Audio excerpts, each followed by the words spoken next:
No, I mean, how would I do that even? I don't even know. I don't even know, to be honest. I'll get on that. I want to get into can I get into my actual stuff, or do I have to bring my computer up? Did you say you had? Can I get into my computer from here? From your login? I mean, this is the school computer. Can I get into my stuff from here? I brought my own, but. She would have to log in as Yeah, you'd have to log out and log in as yourself, and then it would have to. Are your files saved on like OneDrive or? Let's just scratch that. Is President Amata trying to get into her policy work? Is that what she's trying to access? Yeah. So if she it's all in OneDrive, Emilio. So if she were to log in to that computer as yourself, so you'd have to use your El Hamada, whatever your number is and password. If you log into the machine that way, then when you open things up, you should be able to see your policy work, your folder, your email, that kind of thing. But you have to log out of the board general one and use your Leslie Hamada login. That's what I thought, yeah. I can log out. Okay. Right now. But we're at 5:30, so can we take a minute? Or? you wait. Okay. I brought my computer, just in case. It'll just take a second. But I thought I wouldn't just ask. I pre-opened all that just in case. You always do that, don't you? Yes, because I like to be prepared. Okay, just like I was on mine. Okay. All righty. Let's see. Okay.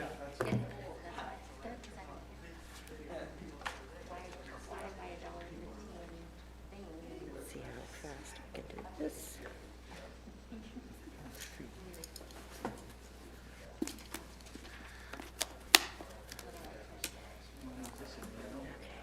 No, I just wasn't sure if you were gonna grab your book. Perfect, thank you for being here. Better twice than once. Yes. It's coming. Okay. All right. It's going. It might take a while. I've got it from here. Thank you.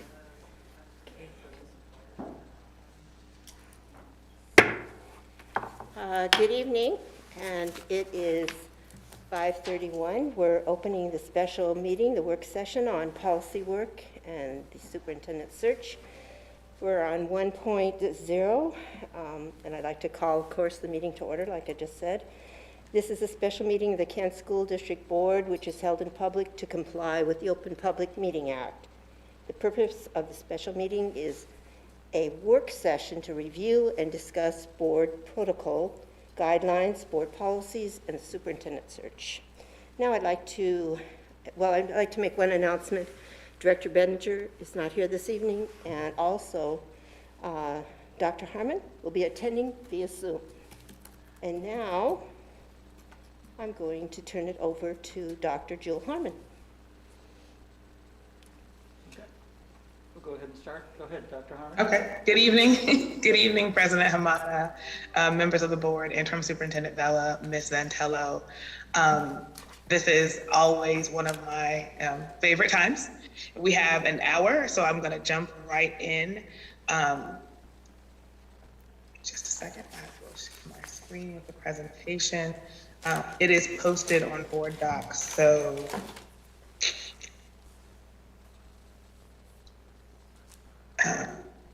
the community can follow along as well. Here we go. So what we're going to do tonight, and this will be, I know, a walkthrough for for directors Farah and Clark. It's kind of a new way to do this. Vice President Beno, President Hamada, this should be familiar to you all. Just going to do a reminder of the WASDA policy classifications as always. Essential is usually something that's required by state or federal law that we have a policy on the books regarding a specific program or course of action, typically with students or staff regulations.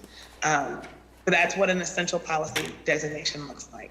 An encouraged policy is not necessarily related to state or federal law, but it reflects kind of an in the best interest of the school district to have something formal written out around a particular action. And then, of course, discretionary policies are not required or necessary to lay out an intention, but sometimes they are and important just to have the board's philosophy for the direction of the school district listed around or regarding a certain area. So those are the three: essential, encouraged, or discretionary. The vast majority of where you'll probably spend your time as a board is with the discretionary policies, oddly enough, because there's not a lot of guidance and they will reflect the spirit of the board and the district as we move forward.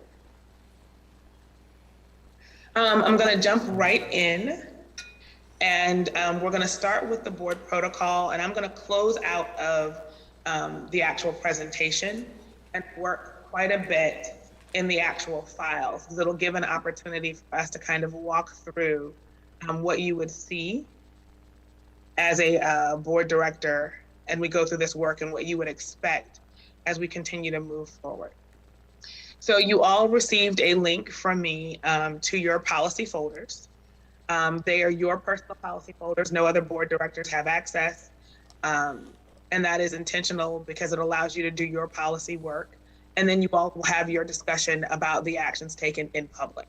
And so unfortunately, you can't share your link with anyone else. If you forgot your link, they can't send you theirs. You have to use your own. And in that space, in each folder, were the policies for the month.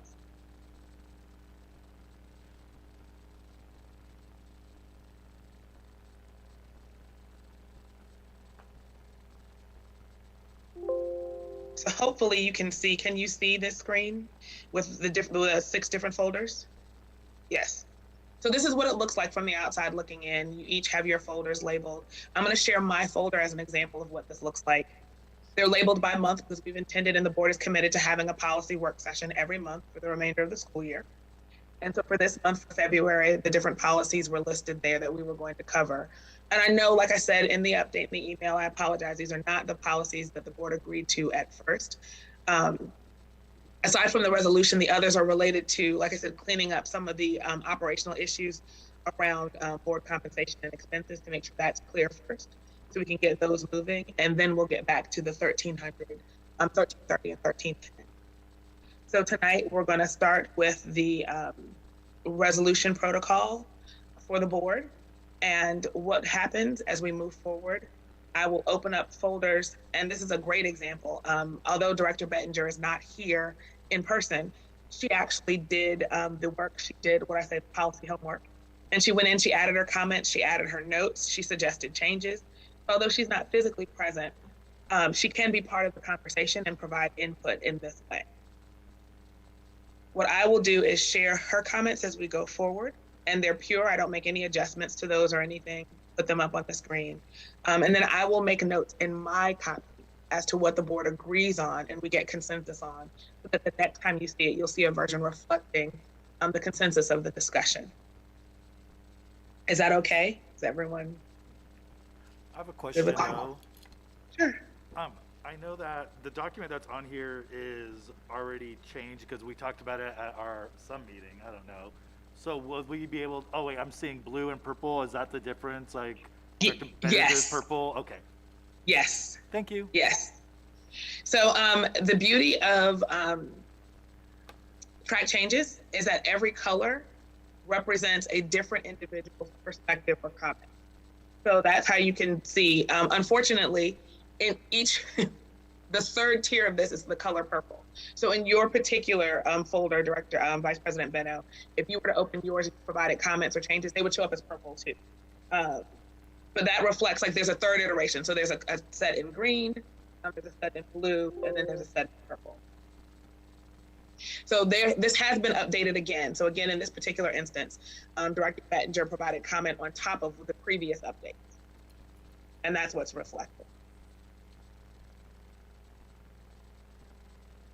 So now that we've kind of done a little bit of a once over, I am going to open up the Word version that I will actually make some notes on based on the discussion and kind of guide through, and open it up to the board to discuss. So this is your particular protocol.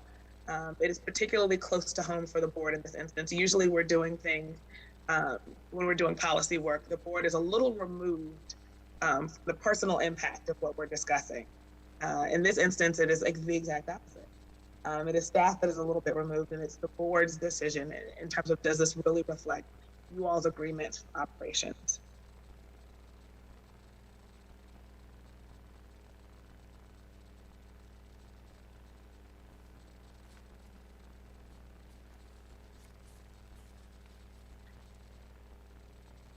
Do any of the board members that are present have any suggested changes or anything that they'd like to bring up regarding this particular piece? Any of the protocol items? I know particularly one of the reasons why you all wanted a little more time in taking a look at this is that Directors Farah and Clark didn't have that opportunity initially to weigh in at the previous meeting about the protocol item.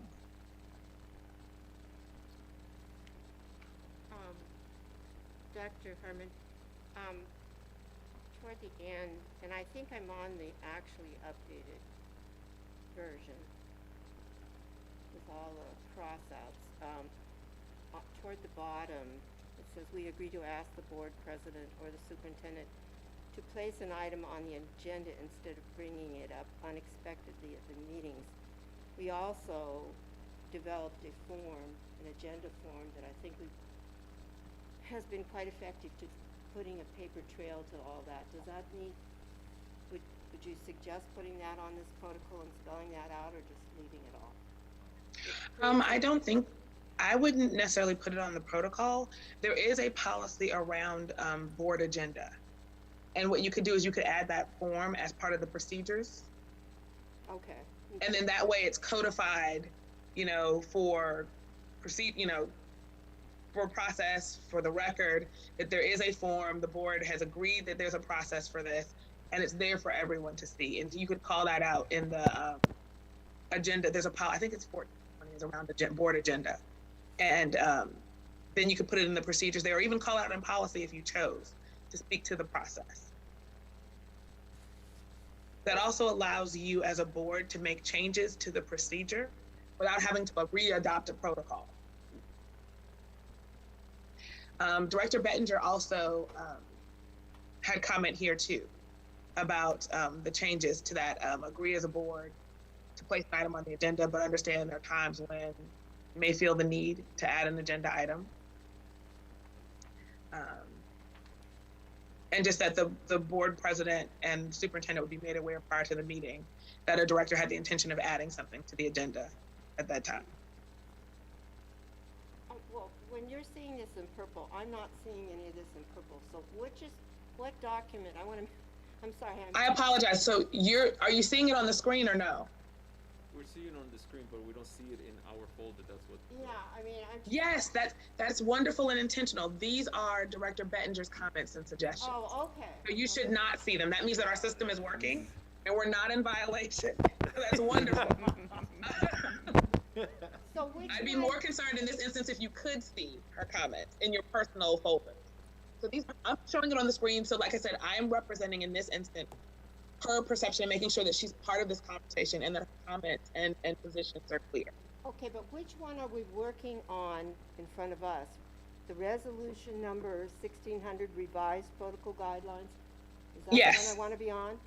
Yes. Okay, I got it. Okay. And then you would share any comments or notes that you'd made yourself. If you had concerns about a particular one, the reason why I went to the bottom is that you were talking about the agenda as a piece. And I said, oh, Director Bettinger has a comment about that as well. Now, again, as a board, you all will develop a consensus on what language you'd like to use. You can use what's there in the folders. You could take into consideration what Director Bettinger has presented, or some combination of that. Well, I mean, are we going to go from the top down? Because, I mean... We absolutely can. Like I said, I started there because that's the piece that you brought up, but we can start at the beginning of this.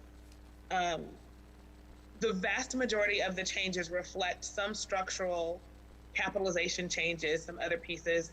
They added in previously the core values, equity, excellence, and community. Well, Dr. Harmon, I don't mean to interrupt you, but on the top here, under the whereas, I mean, all of this, are you just assuming that's going to be changed? Because it says So under the Dr. Calvin whereases, Watts. they remain the same. So in previous protocols. No. I mean, Dr. Calvin Watts is not our superintendent.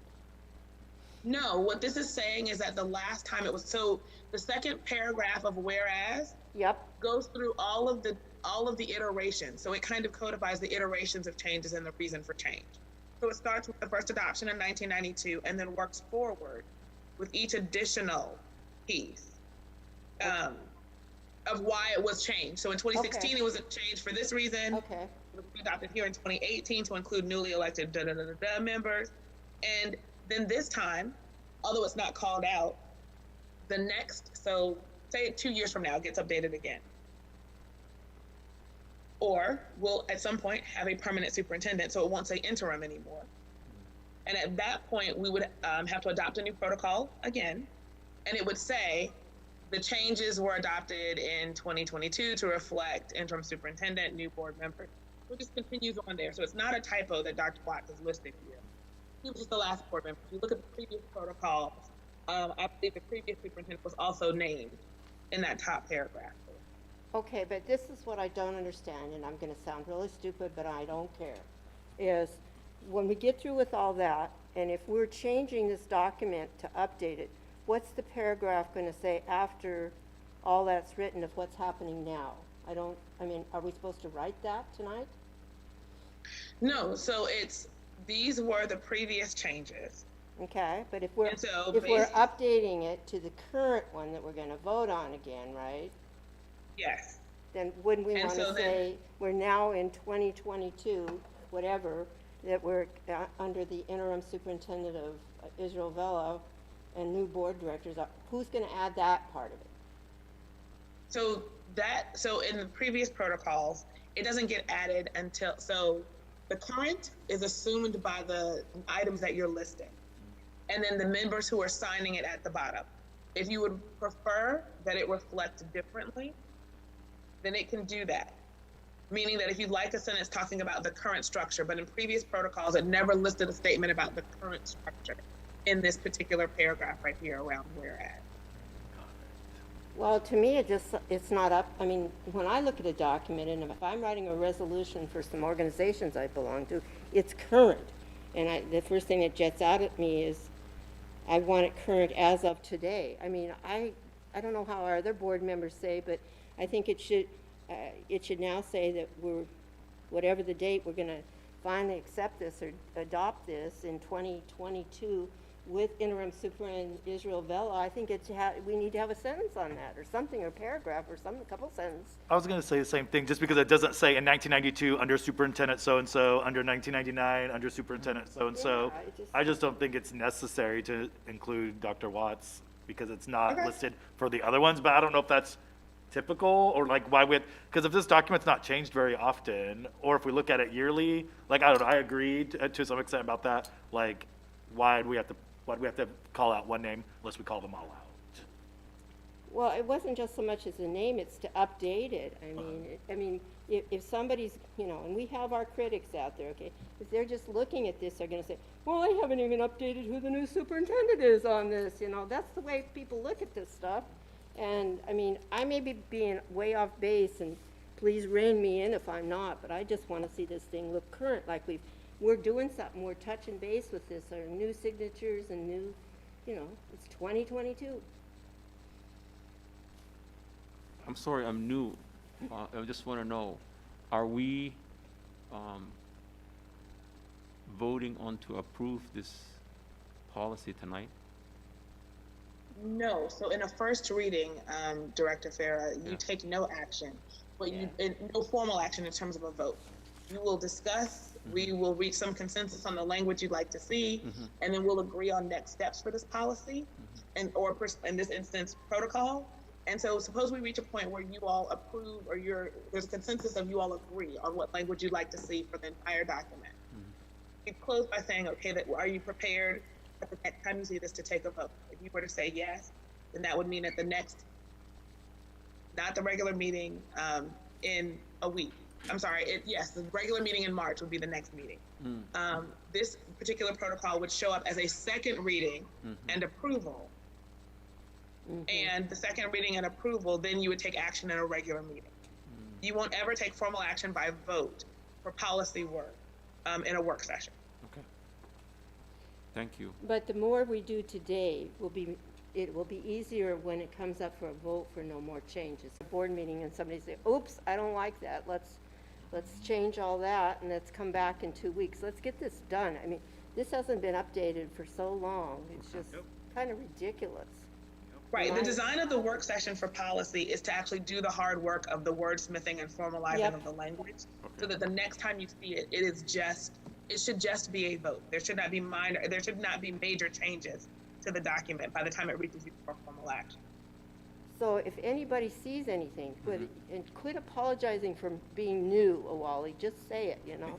You have a good brain, anybody on here does, and just if you don't like something, you don't see it, just speak up, you know? No, I'm just asking the procedure. Okay, but don't feel shy to say something, because I've been on this board 3 years and I'm still learning, so you just go for it, you know? Yeah, if I may, President Mata, the conversation we're having is exactly what we should be doing in a work session. Yes.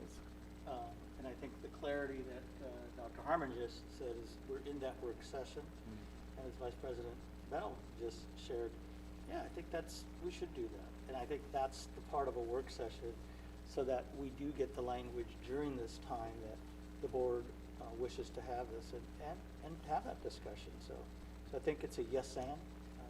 We're accomplishing what we need to do.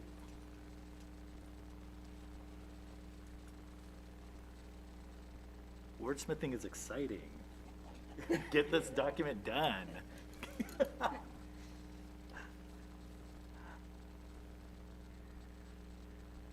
Sorry, I couldn't find my mic to turn it back on. So hopefully you can see my Word document. So the version I'm working in is to reflect the changes you all are discussing tonight. And hopefully you see that I struck through, because what I'm hearing is a little bit of a consensus around not naming particular superintendent names and adding a line reflecting the current actions of this current year. Yes? It's not showing up yet. I tried refreshing, but I think I Are you don't know. seeing it on the screen though? I'm seeing it on the screen, yes. Okay, I see what you're saying. So this is gonna just show up on there, not on ours. Got it. Right, because yours reflects your changes. my changes. You will see, so this version will be the clean version that is proposed to you. So when it shows up at the regular meeting for your board action, what we typically do is 2 copies. You'll see a version with all of the changes so that the public can see kind of the iterations that you've gone through. And then they'll see a version that is clean, that will reflect how it would read when it's posted on BoardDocs. Perfect. So Dr. Harmon, I don't want to run this whole meeting, but can we just continue on line for line going down? Oh, absolutely. I'm just scrolling down now so that as there's comments or suggestions that you all have in your notes.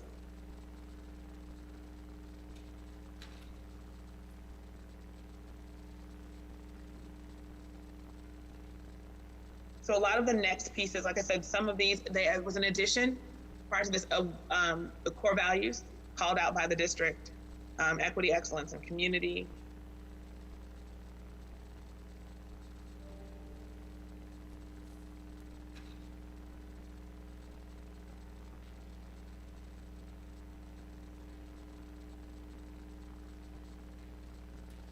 It seems like there was a change to more plain language in number 3. I will say that for number 4, hold on just one second. Although this is my copy, I'm going to stop sharing this, and I'm going to share Director Bettinger's comments, because she did have a comment around number 4, and I want to make sure that that's reflected in the conversation, especially since she's not present. And so what you see now are Director Bettinger's comments from her version, from her folder. And she just says here that although it's stated there, she doesn't feel comfortable. It's becoming problematic. This particular protocol number is problematic for her. In terms of taking an action, I guess, as a majority. And so she gave the example. I'm sorry. Am I allowed to comment here? Oh, of course. Oh, absolutely. This That's is a why board we're discussion. here. All right. Having been down this road before, of course, this is required by state law. So I do understand that I do get her point on the particular case that she refers to, because it also came out of the dark to me too, which in my personal opinion, that's extremely inappropriate when you're talking about school facilities. There can't be surprises on that, and it was. So I get her point, and As memory serves me correct, there was some reason why the Bezos Academy had to go at that particular time.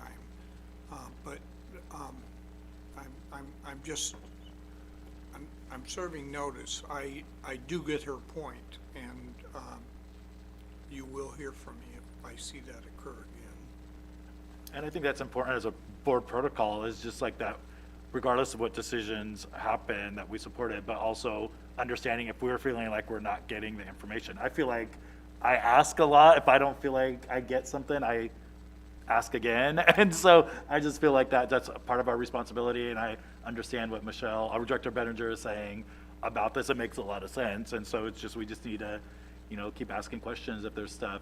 But I also agree it's for that particular thing that's up there, that we talked about it and then voted out at the next meeting, or the same day at the different meeting, which I thought was odd, because that just felt really fast. But I see, but I'm not a Microsoft person. I use Google at school. So like, she doesn't want this as a or as changed. It's just a comment she had. So on Google, you can comment on the side, change the document in the middle. So this is just a comment for her, not what she wants to change it to, right? Right, so she didn't suggest any particular changes to the language she just was making the comment that she does not, I am seeing this as, I don't personally agree with number 4, but I'm not changing the language of number 4. I will say that I heard 2 things come up as Director Clark and Vice President Beno, and even as Director Bettinger shared here, 2 kind of separate pieces of this. There's one with the actual decision that was made in the process that happened with calling the board to take an action on something, but they didn't feel they had enough information. And then there's the piece of what the board does as an action after that has occurred, or as that happens once a board makes a decision. And I think the piece here, in terms of the board protocol, is about how the board unifies, for example, in the instance of a split vote. Or where all board members don't feel comfortable with the decision that was made to move forward. And so that is one of the reasons why Policy 1001 ended up in the folder as well, in terms of the functions of the board and operating as a whole. And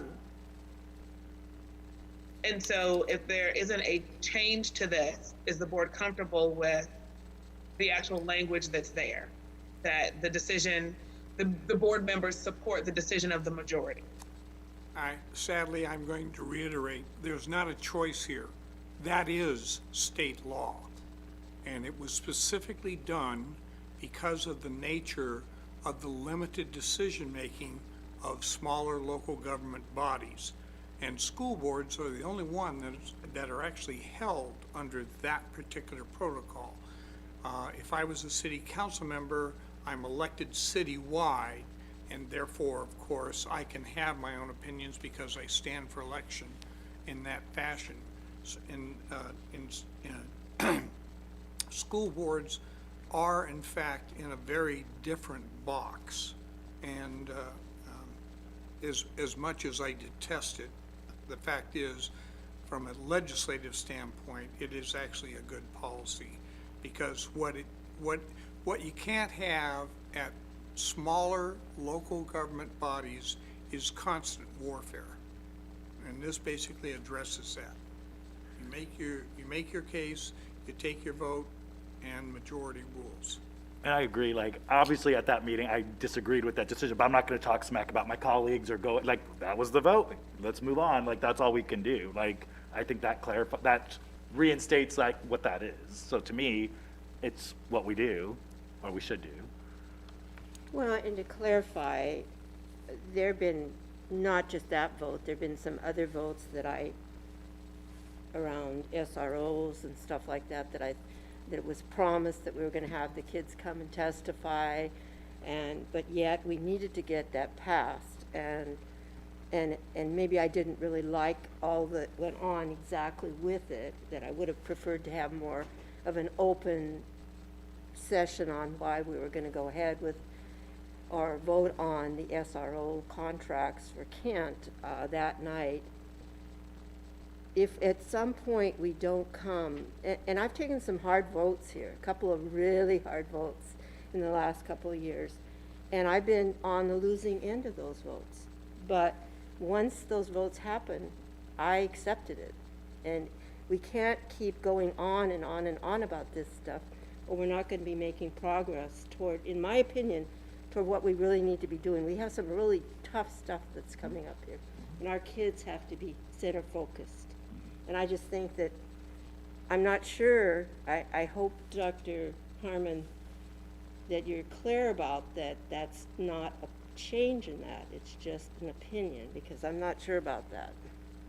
But that's the way I see it, it has to stay for that reason. Absolutely. I'm not trying, so in this, it's not necessarily a swaying of your opinion or perspective. I just want to make sure that since we were talking about number 4 and Director Bettinger had a specific comment about it, that it was shared and presented on the floor as if she were here. Right, I mean, and I appreciate it. I'm not trying to confuse you or anything. I'm just saying, I'm not totally sure that stands. I mean, I would have been comfortable if she said it, actually wrote it out. It can stand as it is, that's all. That's all. So moving on, back to the whole document. So there are no suggested changes from the board. Number 5 speaks to constituents and staff inquiries.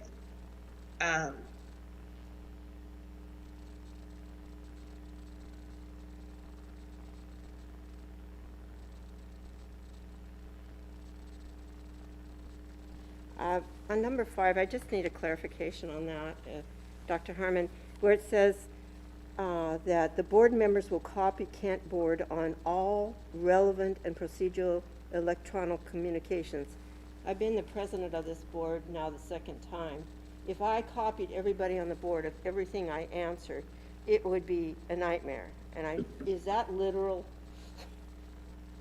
So I was not a part of those conversations, I think, when you all as a board were redesigning the protocol.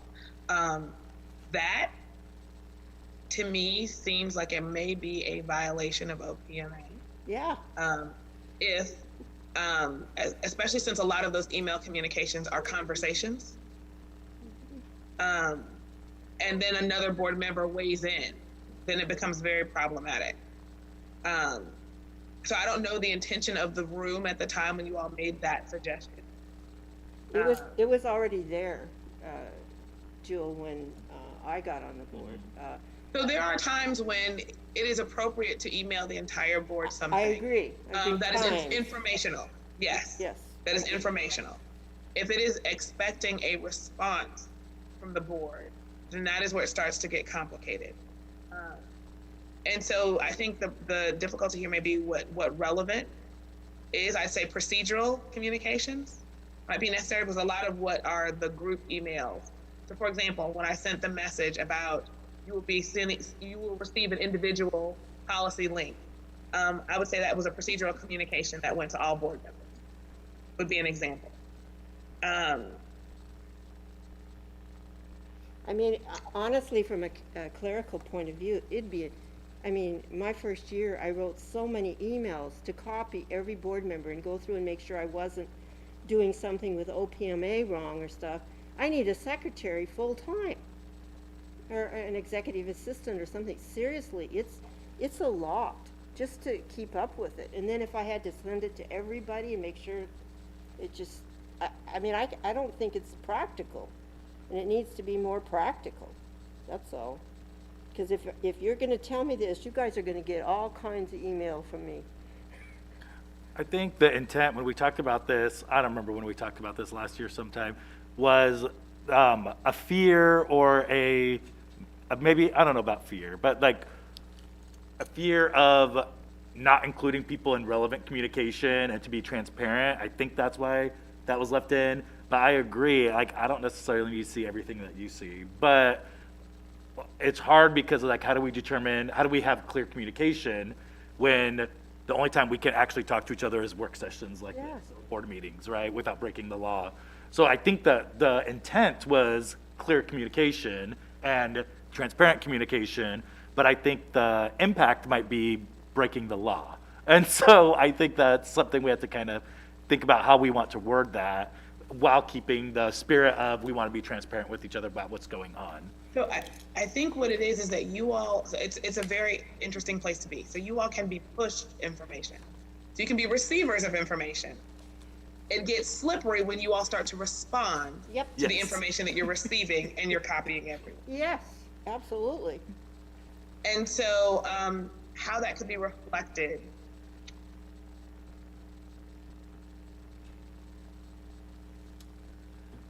Can we add something like while following OPMA, like add something to the end? It's like making sure to ensure or ensuring like the following of OPMA, et cetera. Like, I don't know, I'm not a wordsmither, but I figured like adding like a caveat. I don't think that helps. Okay. No, I mean, that's just my opinion. Maybe we can remove that, where it says Kent board on all, that all may be the issue, relevant and procedural electronic communication. And I mean, what does the term relevant mean? It means different things to different people. Right. If I can, Yes. I think you're getting caught up on, I'm going to make an example, all right? So it's 50 years ago, and the district policy says that the school bus driver is entitled to kick any kid off the bus at any point and tell them to walk home, all right? So We wish. we reached the point where, of course, there is incidents that occur that prove that this is not the wisest policy. So then we begin the great community discussion about, aren't kids supposed to be disciplined versus why are you risking my kid's life? And what we can't have is board members basically publicly choosing a side as we move towards a decision. So the idea of relevant is going to be anything that begins to hone in on policy or policy change, because that is one of our functions, and we can only do it as a group. And the one thing we can't do is begin to choose sides and fan the flames.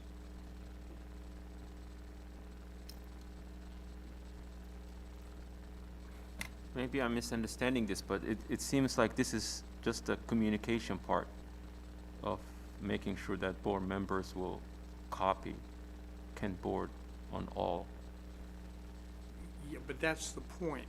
When you start, it's the difference of you being a representative of the community and you basically fostering a relationship with a given segment of the community.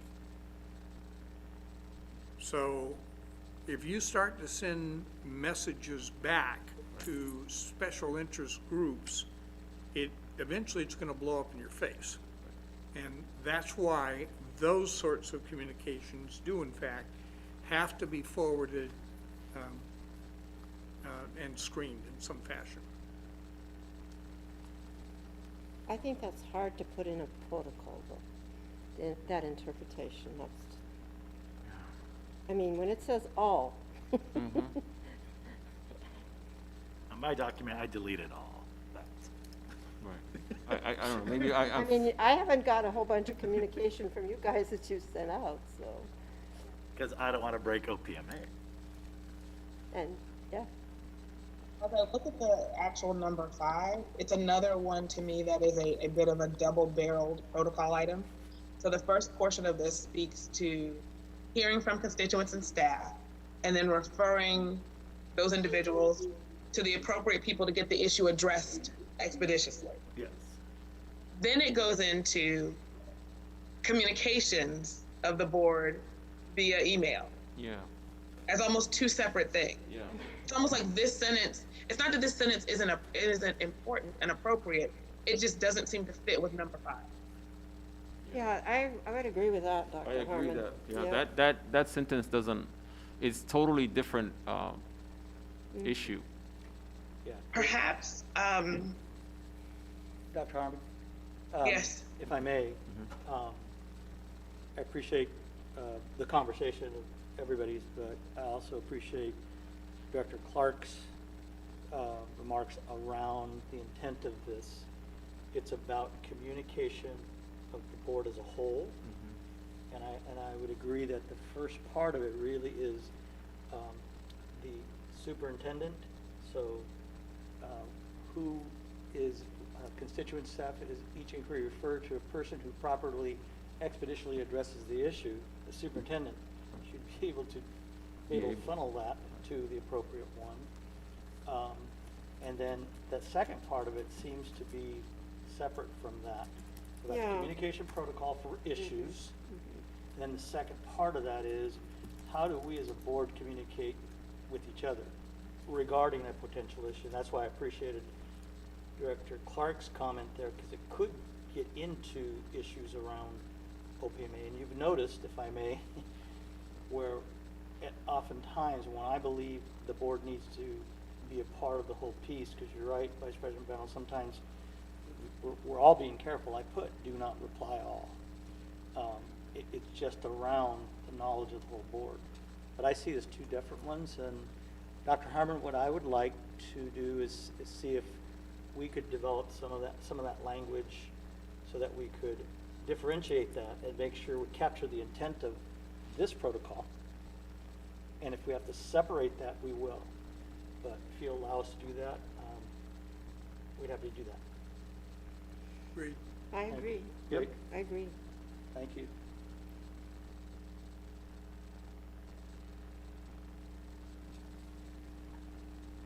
Sorry, just making a note, so I will not forget. Thank you, Dr. Harmon.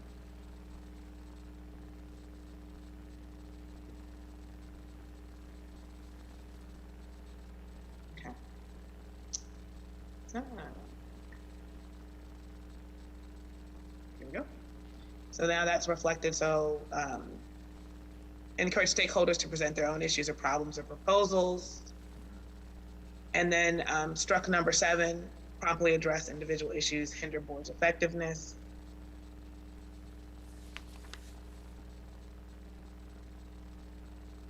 Board president, designee, official spokesperson of the board.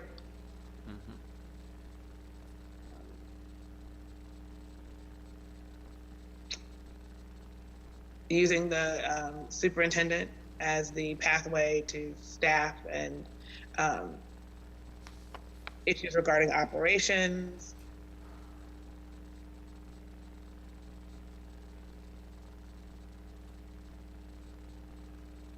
Personnel complaints and criticisms to the superintendent that the board feels necessary.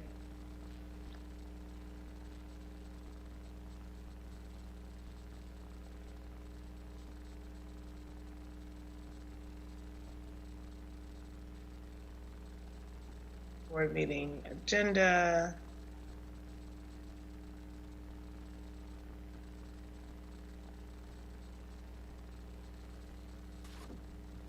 Process for getting questions answered prior to a board meeting.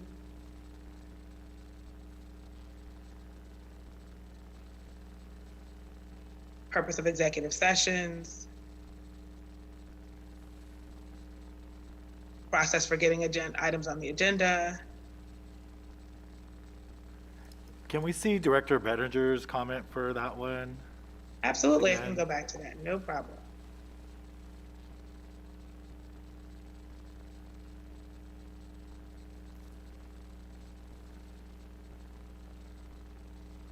Here's her comment for number 13. Oops, I apologize, it's jumping around.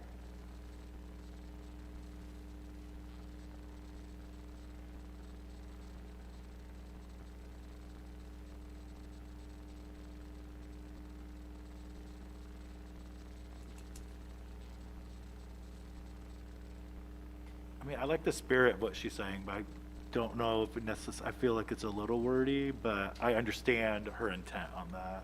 I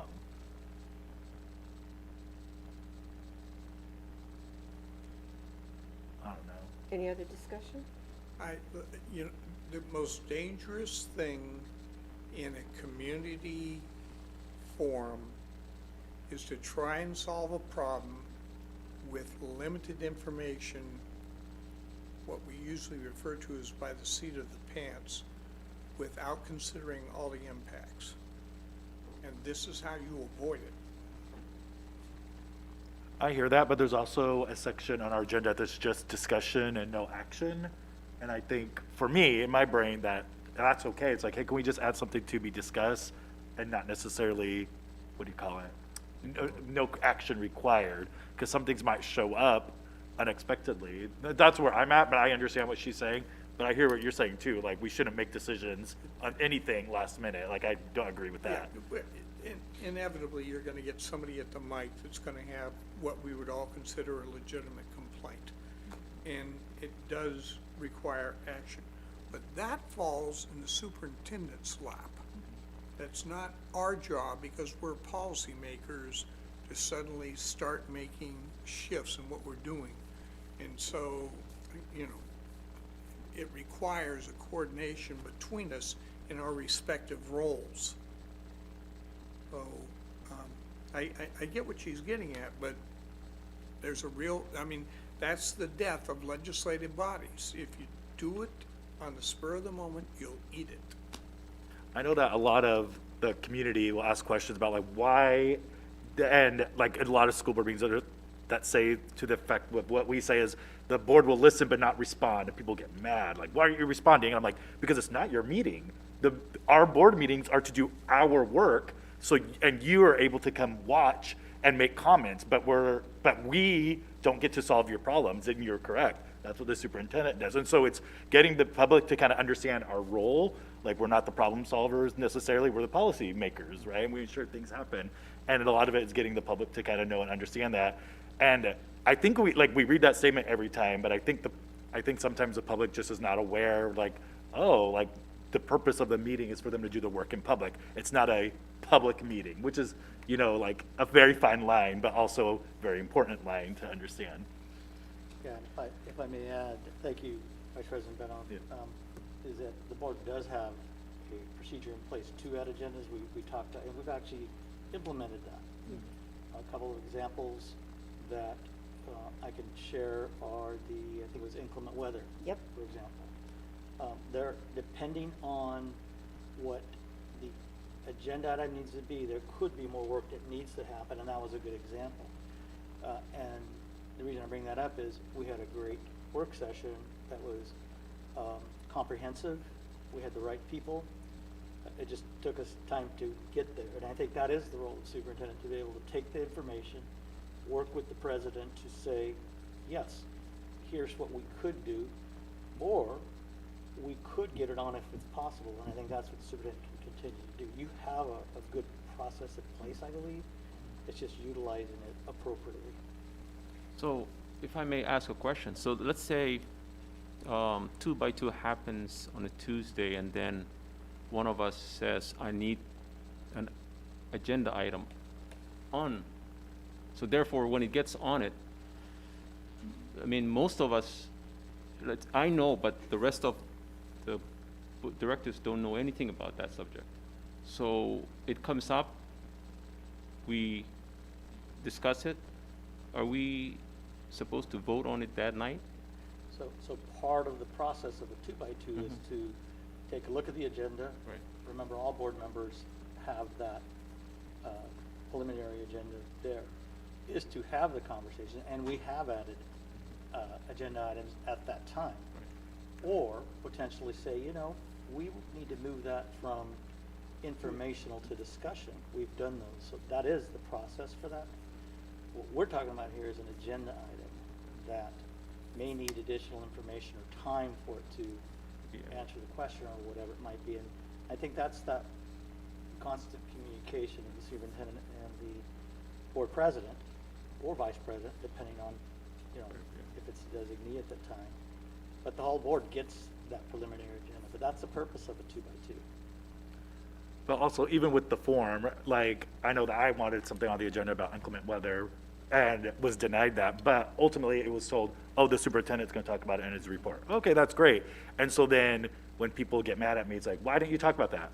part of me is like, well, I submitted a thing, it wasn't put on the agenda, but it was discussed here, here, and here, because, you know, people get upset. It's like, but it's not just because we want something, does it automatically happen? And so, you know, some people call that gatekeeping, whatever, but I understand that there's a process, but it doesn't always guarantee that stuff can get on the agenda, like, ultimately. But I've always appreciated that I'm told why it can't be added, or, like, I even did something about COVID, talk about COVID protocols, but was told that the company couldn't come. So I've, and some stuff I asked has been put on. So, like, there's a process, but I think maybe for this protocol, like, I don't know what we would say in that, like, there's a process in place. Like, I feel like there's something that needs to be added to say that there's that process.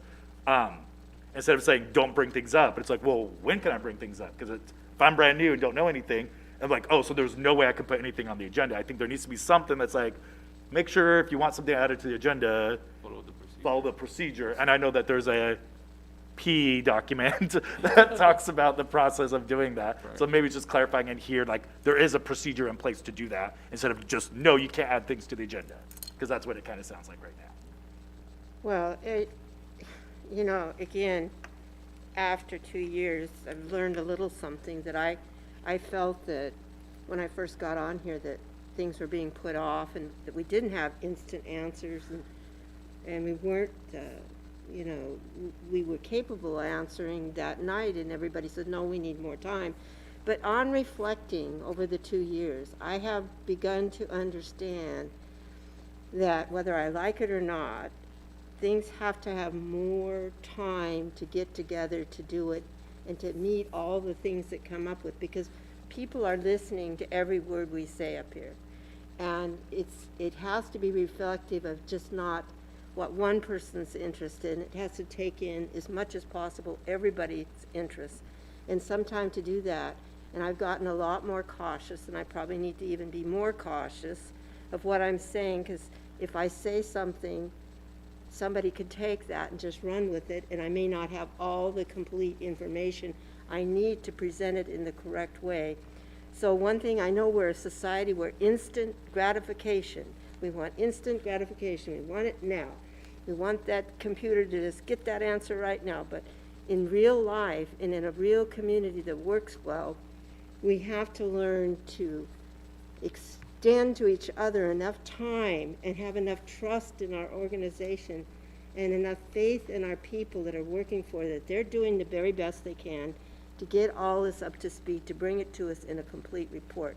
And that's, for me, has been a lesson, because I thought, oh, what are they trying to cover up here, you know? I honestly did. And I have learned that perhaps I don't know everything. And I just think, I mean, we've already had a session for all of us on the, what we can do and what we can't do legally from Mr. Porter. And yes, you can bring something up on an agenda, Robert's Rules of Orders, if you feel strongly about it. But this is just in general. I'm not sure we have to take every incident and every case in making this protocol. I think we have to try to adhere to it. But I think we also don't want to make this so specific that it creates so many problems in everything we do that we can't even breathe. And I understand the frustration that perhaps Director Bettinger has some comments on this, but again, we have never stopped anybody that, since I've been here on the board, from getting agenda on when meetings have come up.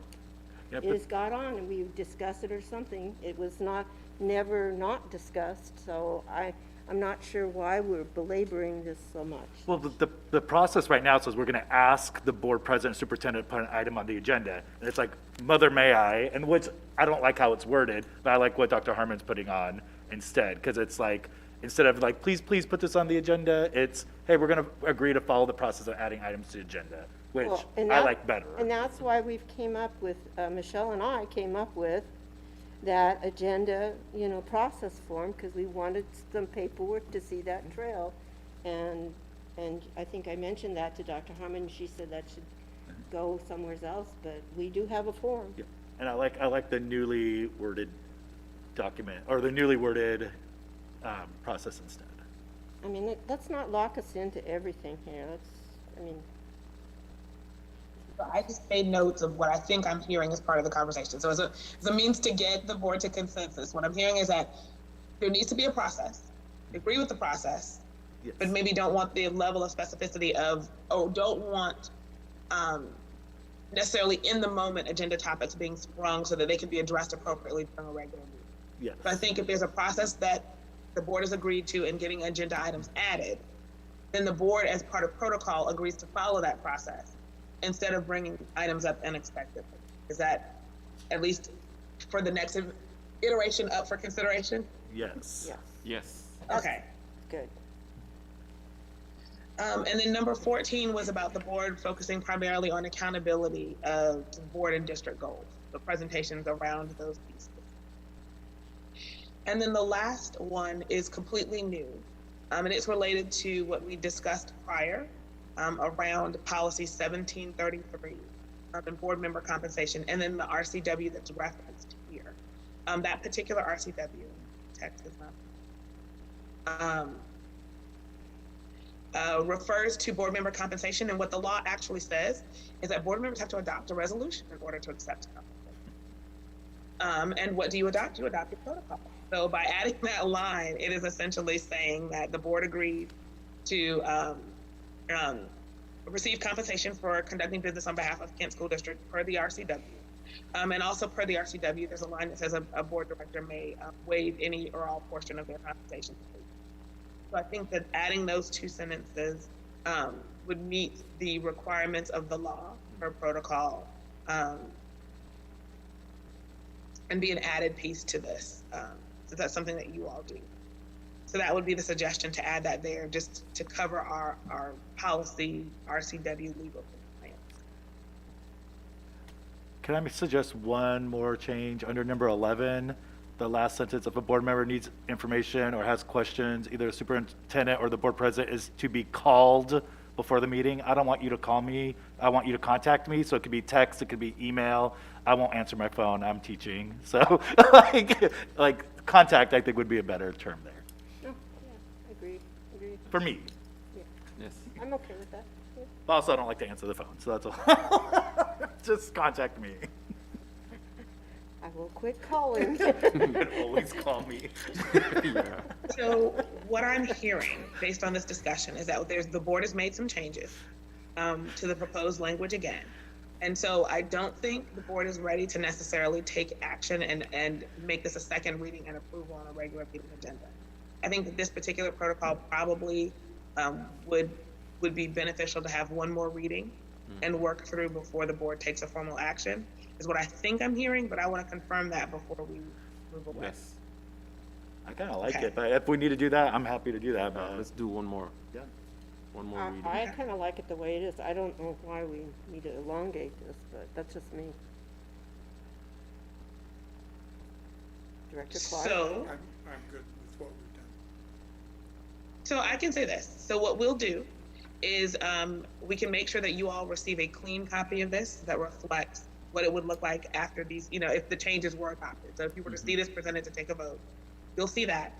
And then we can put it on as a second reading for the regular meeting in March.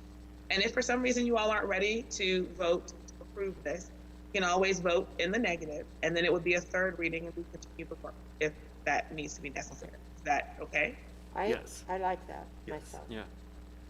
Okay. All right. So you have completed your first policy work session. We have 2 minutes. Oh. Oh, wow. We did a lot of policy work here. But this is the hard work. This is the process. And we said that the protocol ones would be hard because these are dealing with the commitments of the board and how you all would agree to operate. So I just want to close with, I always try to land with where we'll go next. I want to make sure I'm not putting it in the presentation, but March 16th right now is our next tentative policy work session. It'll be a long one. Expect at least 2 hours of work. We've got a tentative slate in addition to the ones we didn't finish today. You'll see these in your March folder as well. Nice. And so we will continue. I'll get those out to you as soon as possible, and you'll get a reminder link saying, hey, your March policies are in your folder. Please enjoy, and you can always go in there at any time and start making your comments as you see fit in preparation for March 6th. Thank you. So Interim Superintendent Vela, President Hamada, that concludes our policy work session with a minute to spare before you move on to your next topic. Thank you, Dr. Harmon. And I just, Dr. Harmon, I want to thank you for, working on this and working through this and helping us work through it. And again, it's taken us quite a while to get this, but this was last readopted in 2018. We're now in 2022, so we accomplished more than you realize tonight if we can get this on the calendar. So thank you very much, appreciate it. So we are on to 2.0, a review and discussion. Wait a minute there. Oh, we already did that. Yeah. Okay. And now we're on to introduce, no. 2.02. 2.02. We will call on Executive Director in Communication Affairs, Ms. Melissa Laramie, to introduce our next guest. Thank you. Good evening, President Hamada and Interim Superintendent Vela, Ms. Zantello, members of the board. I'm very pleased this evening to continue our conversation around the superintendent search. So we have two areas of focus this evening. We're going to be discussing interview questions, which you received on the staff link in your Teams section, and continue the conversation from the board retreat around the interview process. So if you recall back to January 29th, we had a pretty in-depth discussion around a number of topics. Dr. Lauder talked a lot about, he talked about a number of things, and one of them was options around the interview process. We nailed down the timeline. We are in full swing around community engagement. That's happening this week, and the timeline's published, it's out there. And one of the timeline areas that we talked about was the finalist interviews, which will be April 4th through the 8th. Well, tonight, this evening, we want to get deeper into the work around the interview process. And there's two interviews that will happen. There's the initial interview and then the finalist interview.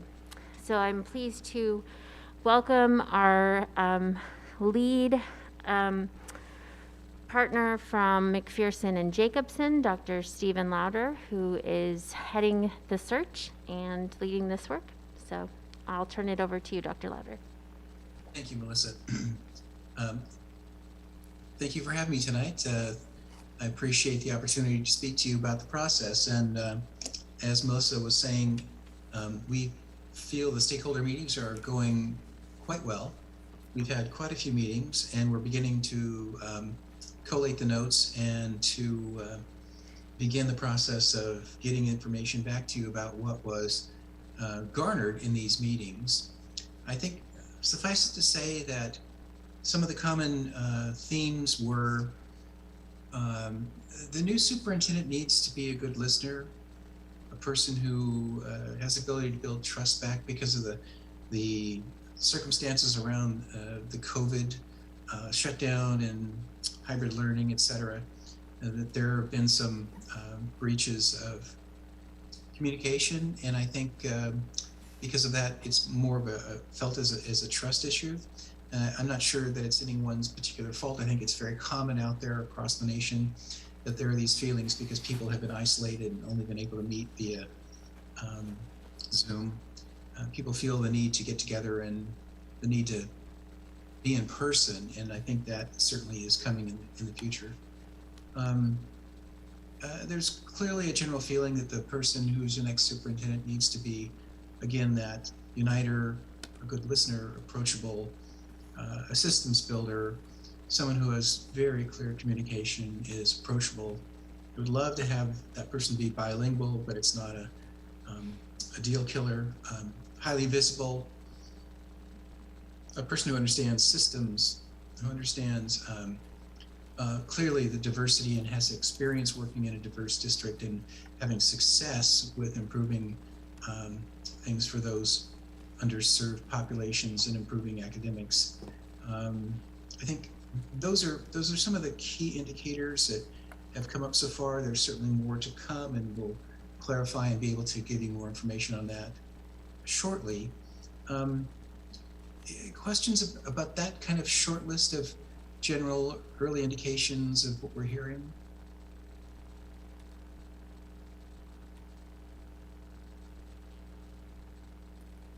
Okay.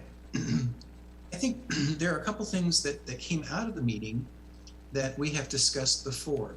And I think that it's important to note that in one of our community, at least in one of our community sessions, the community members, we broached the topic of compensation.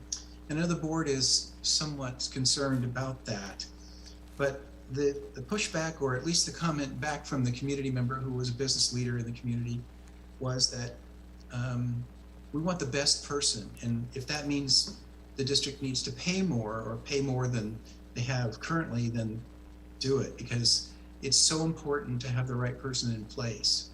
And I think that's something the board needs to think about and consider. You don't have to make a change tonight, although you could if you wish to direct us to make a change in the brochure.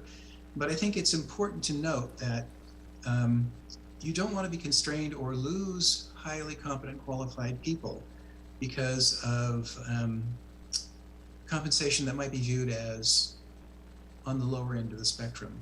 And I think, you know, where you are, I think the current is, I think, around 280.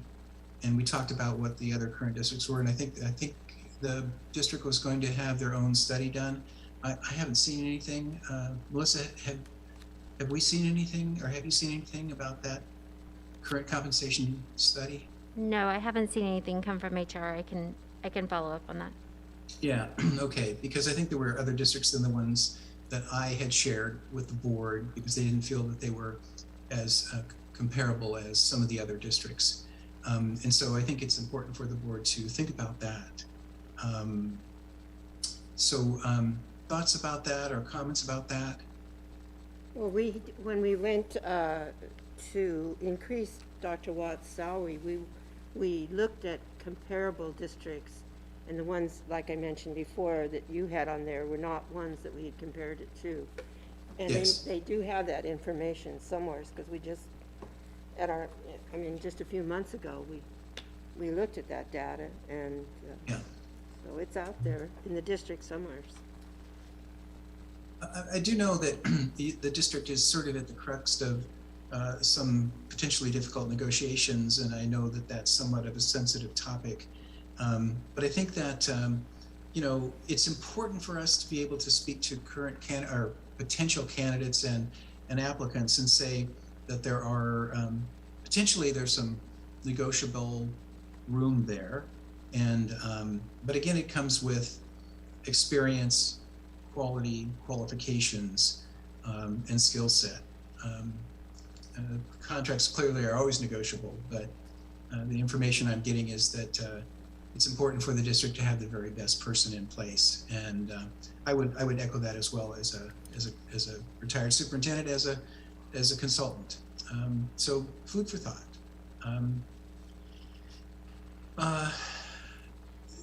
You have a district that is very complex, widespread, lots of diverse needs, as you all well know. So it's going to take a very special person, and we believe that we can generate multiple candidates who have those kinds of experiences if we can make the position as attractive as possible. And we'll work on that for you and present you with the very best we can. The questions are important, not necessarily to be decided upon tonight, but they're important that you begin to think about them. Melissa, I heard you say there were going to be a preliminary interview and a finalist interview. Did the board desire a stakeholder interview as well in the finalist round? We have not had that discussion, Dr. Lauder, in because the only time we've been together as a group to talk about this was on the 29th. So this is Okay. our first opportunity. Director Farrar, did you have a question or a comment? Yeah, I just wanted to ask Dr. Lauder. When you say that we need to go higher on the salary, are you finding candidates that are asking for that, or what prompted this discussion? So the reason that I brought it up is that when you look at the pool is,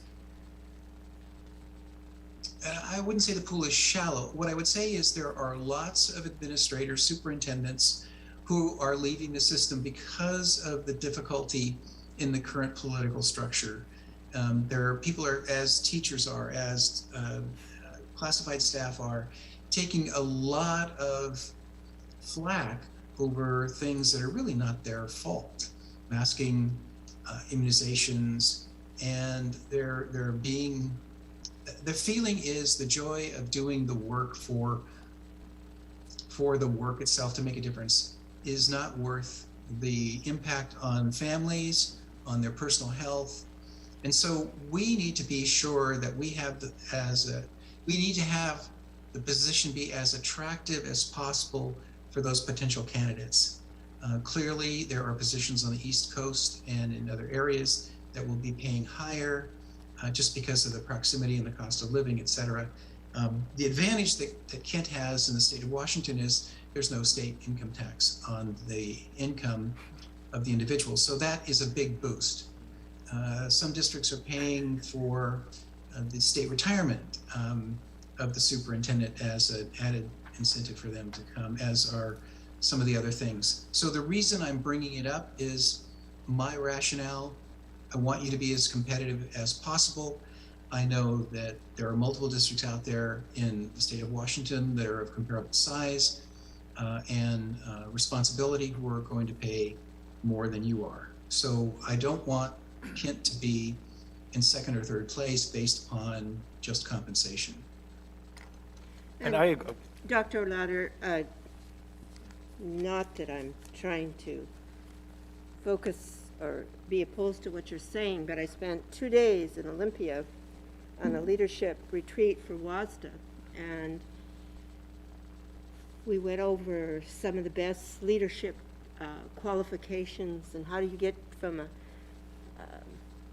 mediocre school district to how you get to a top school district. And we studied books in the military and what drives leadership in the military, and what I came away from that with a lot of ideas, thoughts, and other books to read. But one of the things that was loud and clear, and our WASDA director and our superintendent of schools of the state of Washington spoke to again and again, there's got to be more than the compensation to the people who lead. And I'm just going to leave it at that. And I'm not saying that we can't discuss perhaps more compensation, but that was not a driving factor in getting the best leadership. And that's just what they echoed all the 2 days. And I took away from that with that. President Hamada, I don't want to disagree. I don't wish to disagree with the leadership of WASDA. What I can just tell you as a practitioner of 30 plus years, compensation is a highly motivating factor. It is not the only factor. My personal experience is that I went to a position that was probably $50,000 less than I could have made in other areas because of the factors you're talking about, trying to make a difference in the lives of children. Now, saying that, it was a personal decision. My family and I would be fine with that compensation in retirement. That's not necessarily true for all families and all superintendent candidates. But I do agree with you. It's not the single most important factor. I just want the district to be in the best position possible and be open to a potential counteroffer from your selected candidate for a higher salary. So I don't want there to be any surprise, I guess maybe is the best way to put it. No, and I can completely agree with that. If, if something stands out that is really exemplary and there could be some issues, me personally, I'm not speaking for the board, just me personally. Understood. If there is something that particular candidate that we all feel is focused on is leaning because of finances, I think we could be open to that. But again, we also have to be aware that our community, a lot of people have been hurting in our community. And their salaries, they've lost jobs, they've lost businesses. And I've worked on a lot of levies and I've worked on a lot of propositions, and we got to keep it somewhat normal too. That they're looking at these taxes every time it goes up, and the money has to come from somewhere. Absolutely, and their cost of housing is increasing dramatically as well. So their ability to pay additional levies or taxes is diminishing as well. So I totally understand where you're coming from. There has to be that that sweet spot in the middle somewhere between too much and not enough, and I think the board can work their way through that. I'm just trying to make sure the door continues to be open so that people understand where we might be in the future, the near future. Having said that, unless there's more about compensation. I have a couple of things I wanted to add. Like, I think, for me, I think it's important to be competitive in salary while also understanding, I think about my seniors who are talking about making $15 an hour or more, and they're seniors in high school and they're working 30 or whatever hours a week. And I think about some of our classified staff who are not making as much as some of my students who work at Starbucks or McDonald's or whatever, and I think that's deplorable. And so it's a balance, right? It's like we have to be competitive, but also our community is going to be like, wait a minute, our superintendent's going to make that much, and I'm on food stamps or what? Like, it feels like, I get it's a controversial conversation, but we definitely do want the best and we need to be competitive, but it doesn't mean we have to be on the high end of competitive. Like, I'm okay with being in the middle of competitive, like that whole conversation. So it's like, it's definitely important to be competitive for me, but also understanding, like, even though some of the community leaders might say, well, we need to look at high salaries for our superintendent, the community members who show up, that's great that they have a voice, but I would like to think about the community members who are not showing up because they don't have the language or the ability because they're working, et cetera, to attend any of the community meetings that we have at the scheduled times. So we have to look at the big picture as well, but also we want the best person, and so it's going to be a balancing act. That's all I'm going to say. Absolutely. I totally agree with that comment. Thank you so much. We're overworking this issue. This isn't the time. Okay. Director O. No, we can move on. Yeah, we can move on, sorry. Thank you, Dr. Louder. Okay. So I think we're at the next point. I wanted to bring up stakeholder interviews. Melissa mentioned we'd have a preliminary interview and a finalist interview, which certainly is at the board's discretion. Pardon me, our protocol recommends that, at least with a finalist interview, that the board have a stakeholder team interview as well. So instead of just having a single interview with the board with the finalists, that you have two interviews, one with a group of stakeholders, which would include your association representatives, which would be administrators, instructional staff, classified staff, parents, student, community members, etc., and the board. They would have similar questions, and you see questions in front of you that, or you have seen questions that are sample questions for you. What we would envision would be that the board would select two similar questions, one for the stakeholder team, one for the board interview, so that both teams saw similar responses to from the candidates or the interviewees. The stakeholder team does not select, rank, or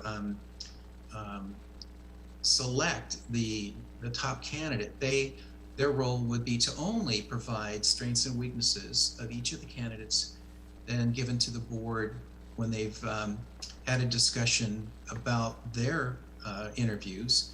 And the board then could look at the strengths and weaknesses as perceived by the stakeholder team And usually those two match pretty consistently.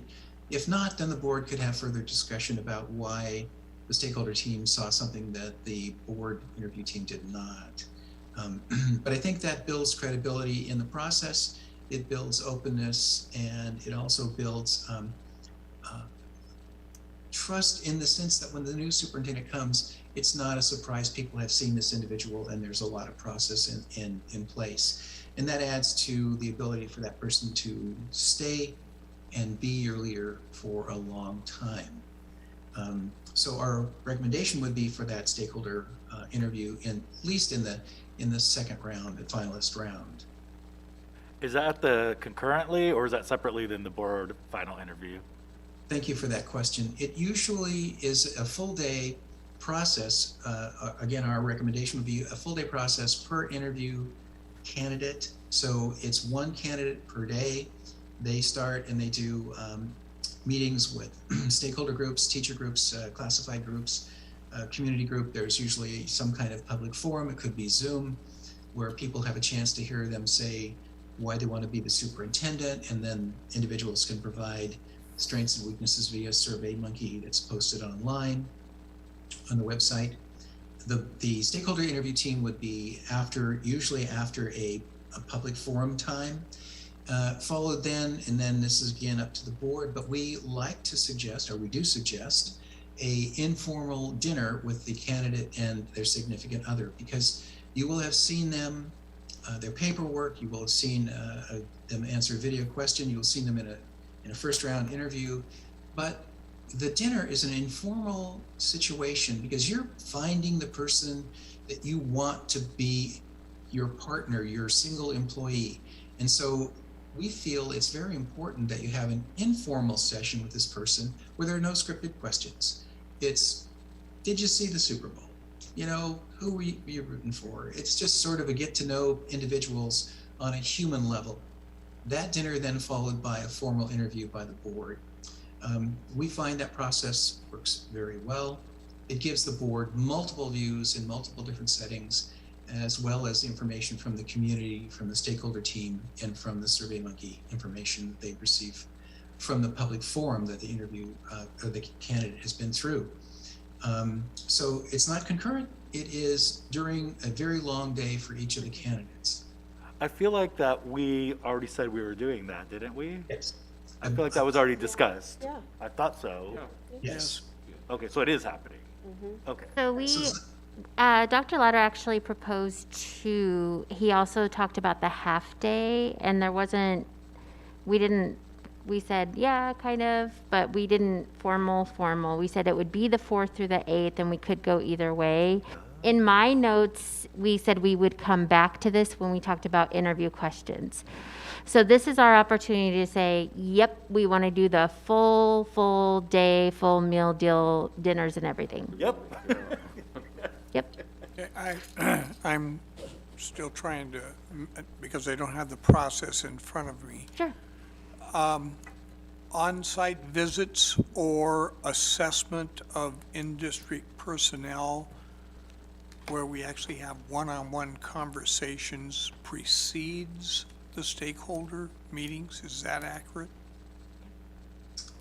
I'm not sure I understand the question. Could you clarify that for me, please? Okay, so somebody sent me their paperwork. I don't take it simply as these are all facts. It requires on-site visits to confirm the people that have worked with this person are in fact confirming what was said. I got you. Thank you for that question. The on-site visit would be of your finalist candidate, your final, your selected top candidate. That would occur after the interview process. The vetting process is done by us and provided to you in the board presentation as of, I believe it's March 30th special meeting when we would provide you with our short list of candidates. But I think if I understand you correctly, you want to do the on-round assessment, which we do recommend the board does, again, on their single final candidate. No, my intent would have been down to the final 3. So the way the timeline was presented from McPherson and Jacobson was that the 3 finalist interviews, up to 3, would be the 4th through the 8th. And then any, the finalists that you'd like to move forward would happen after the 8th, before a contract is offered on the 22nd, between the 22nd and the 29th. That if you wanted to do any school district site visits, that 2 board members could go fly to whatever district and do those day visits, travel and do that. So if it were more than 1, I suppose it could be, but it likely would be 1 finalist that you would be down to. So are you saying you would like to do that for all 3? I am, because I'm also making an assumption. We're not going out of state. I don't care what he did in California. So at that point, it isn't like it is going to have grand travel plans. I did the community college search at Green River College, and we made 3 sites. Now, because of the function of that, we did have to go out of state. But, you know, the 2 candidates were in state, and they were simply half-day journeys. You go and you do it. Yeah, I don't think that the timeline that we have, and Dr. Ladder, correct me if I'm wrong, I don't think our timeline would prevent that from still happening, because no contract is being extended until later in April. So I think the timeline would still support that.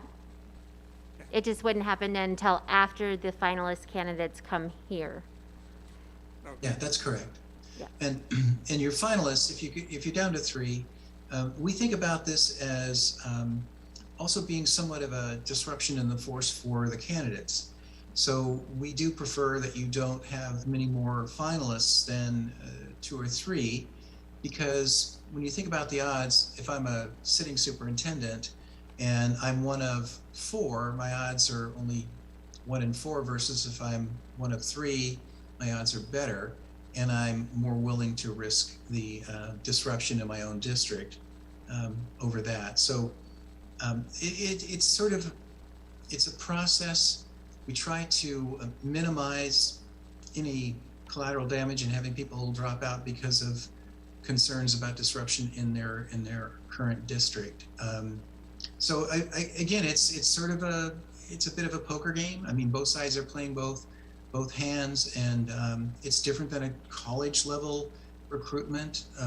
It's the politics of that are different than the politics of trying to recruit a sitting superintendent. But having said that, if the board chooses to visit 3 sites, that is certainly their option and their choice.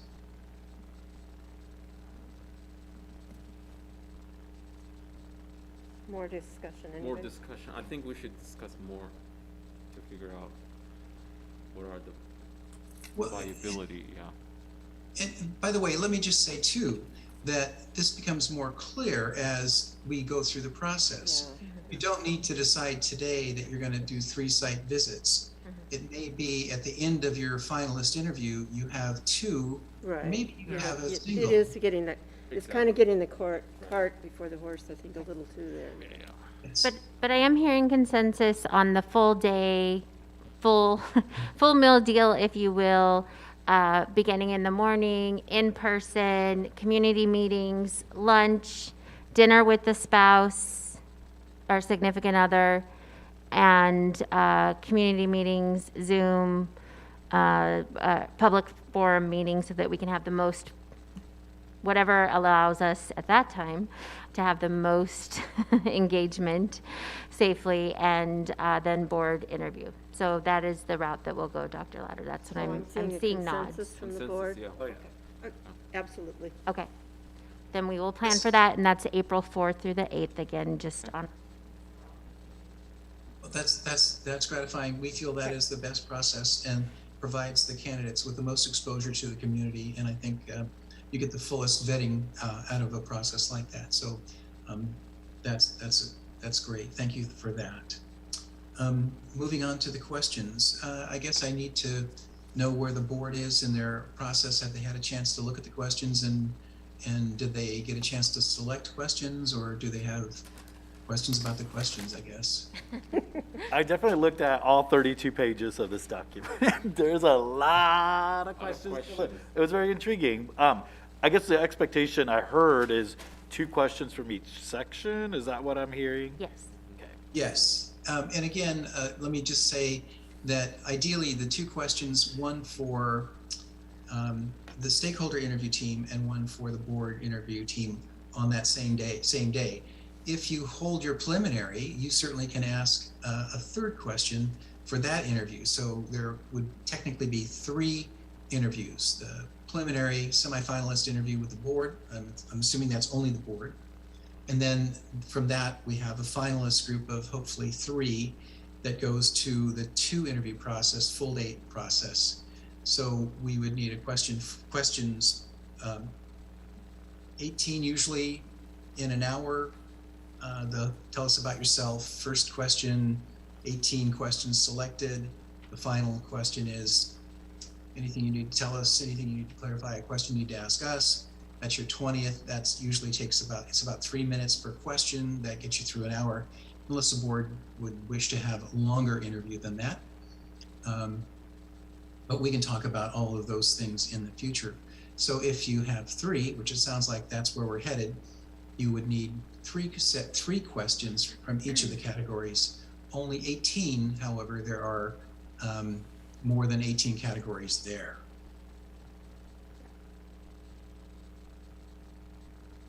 Well, reading through the questions, just a general comment is that I saw a lot of them are kind of on the same mode, said in a different way. So, I mean, we do, I have some, but I'm not, I mean, I want to go back over and look at that again, I think, and send them to you if you don't mind for myself.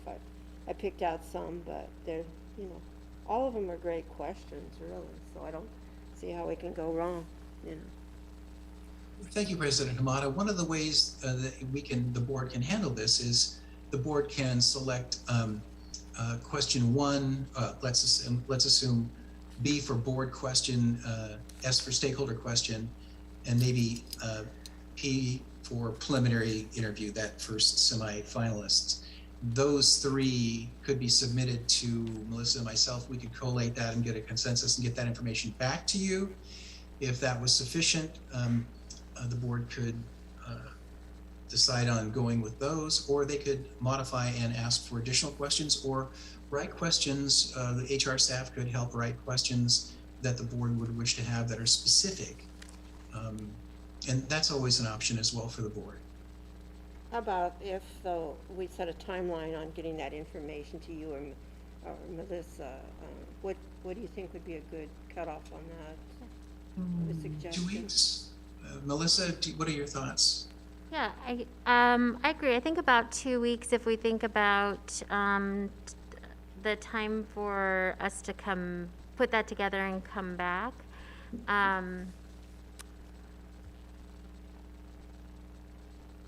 My brain is going.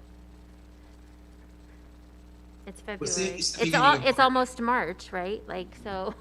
Well, 2 weeks would be the beginning of March. If the presentation is on the 9th, we could say the week before. Yeah. The Friday before. Yeah. So we can send I'll send a follow-up email, Dr. Louder, to the board and CCU. I think our intent here was, obviously, this is your process, and while certainly Dr. Louder and his team have many years of experience doing this, this is an opportunity where you have a lot of input and say in what is asked and how this portion is done. So I think this is an opportunity for you to weigh in, and certainly taking time and going through these. We want to respect that, but we also wanted to give you time and opportunity to discuss together as a team, since you don't have a lot of opportunity to do that. So I'll follow up and send an email and with clear instructions, and if we do that, let me help me out. What's the Friday before?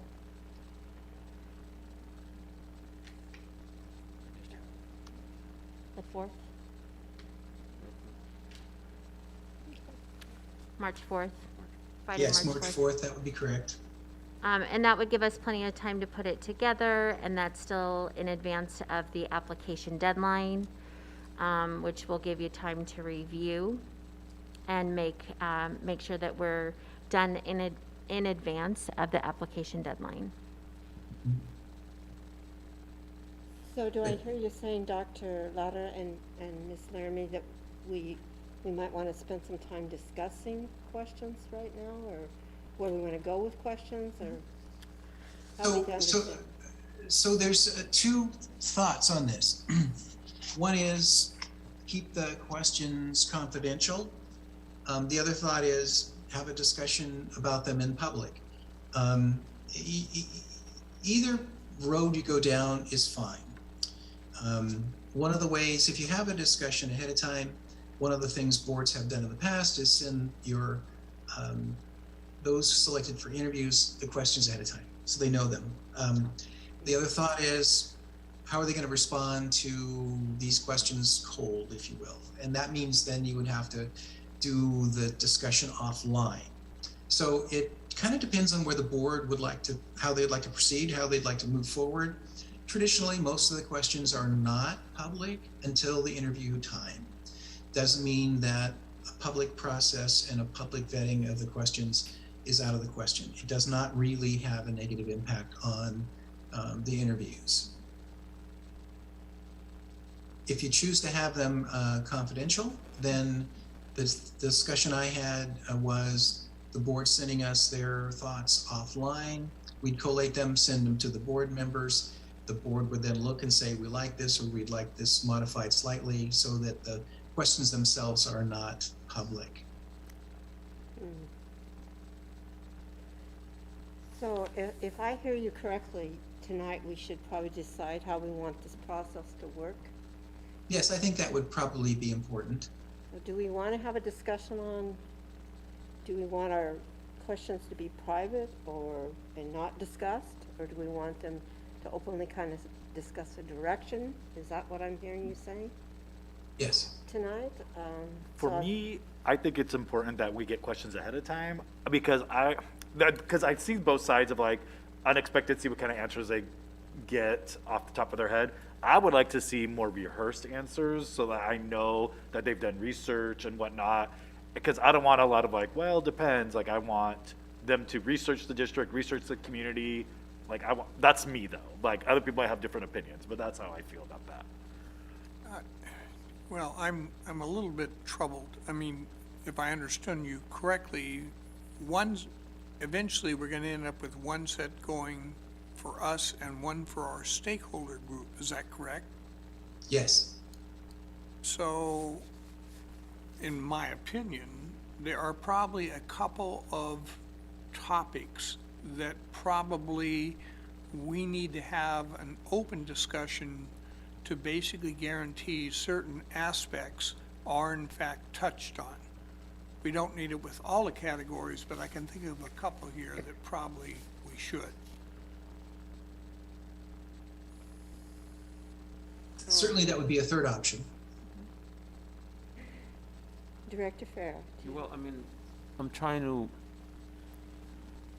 gauge the fact that we pick the questions, and then do we also pick the questions for the stakeholders?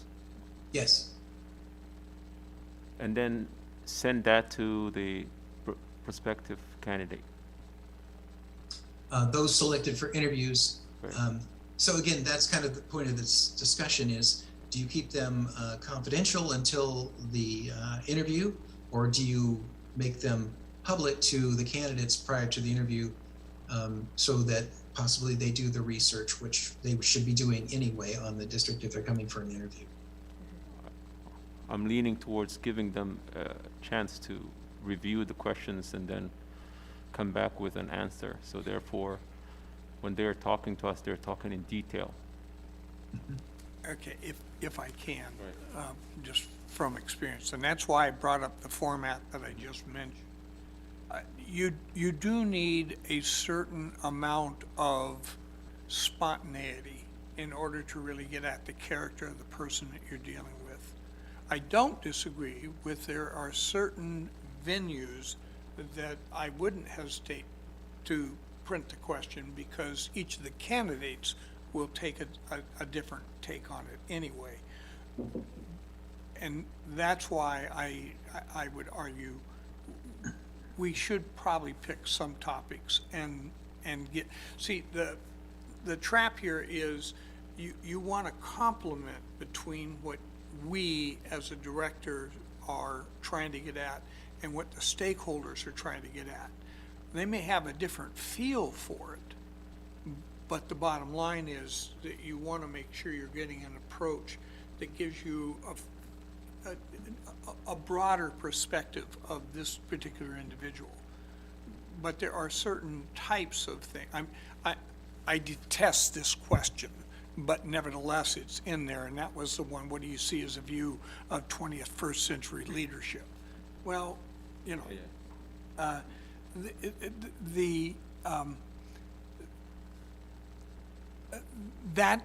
is the that type of question is so open-ended that in effect you wouldn't necessarily be well served if your stakeholder group, you know, split that up and he had 3 minutes to respond. Well, I can fill air for 3 minutes on that. And the problem with it is that doesn't guarantee really getting at the leadership issues in a school district. And you want to make sure that we've had 2 questions that really tighten that noose in terms of what you're trying to get at in terms of leadership. So do I hear you saying, Director Clark, that tonight we maybe should touch upon some hot topics just in general to cover? Well, literally, yes, but backing up one step, I would literally say we want to go ahead and on these, and I'm making up an arbitrary number. On these 7 issues, these are the questions we want asked. Okay. And I don't care what the number is, I'm just saying. Mm-hmm.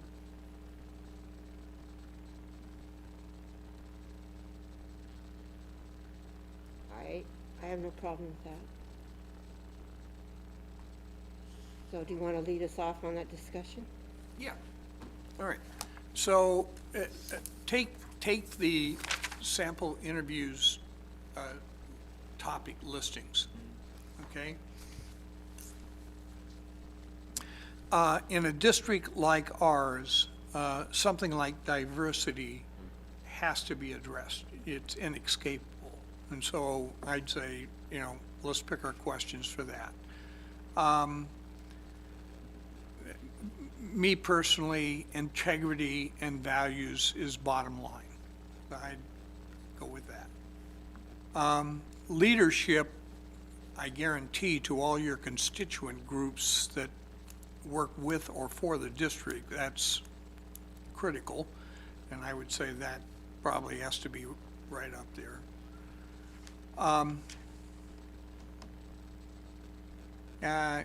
After that, it's personal preference in terms of what you guys think. I gave you 3. And Director Clark, just for clarification, diversity, the integrity, values, and leadership, you're saying for board? Yes. Well, no. For no. group. See, what I'm trying to get at is we go into those sections and we do pull the 2 questions. Pull the 2 questions for both groups? That's right. Okay, I just want to make sure we're on the same page. Thank you. I thought that's what we were doing, but I Okay, guess I I'm wanted to make confused sure we're now. not picking for just one group, so. Got it, but weren't we gonna, so you're saying we want to select these questions for us, these questions for the stakeholders, instead of just submitting, here's our top 2 questions, here you go, is that what? No. I guess I'm not think understanding. Our top 2 questions are good enough for me. Yeah. But we were gonna do that now? I thought we were gonna send an email. That's what I thought. Yeah. No, see, Yep. and my argument, what I'm trying to get at here is you start stretching this out and you're gonna have real trouble getting to consensus. And on some things, it's less important than others.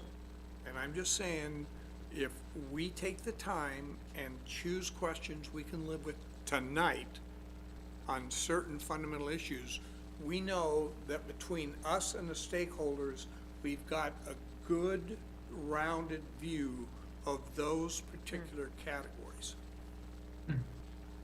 And repeat that again, the three that you said, Tim? Diversity, integrity, leadership.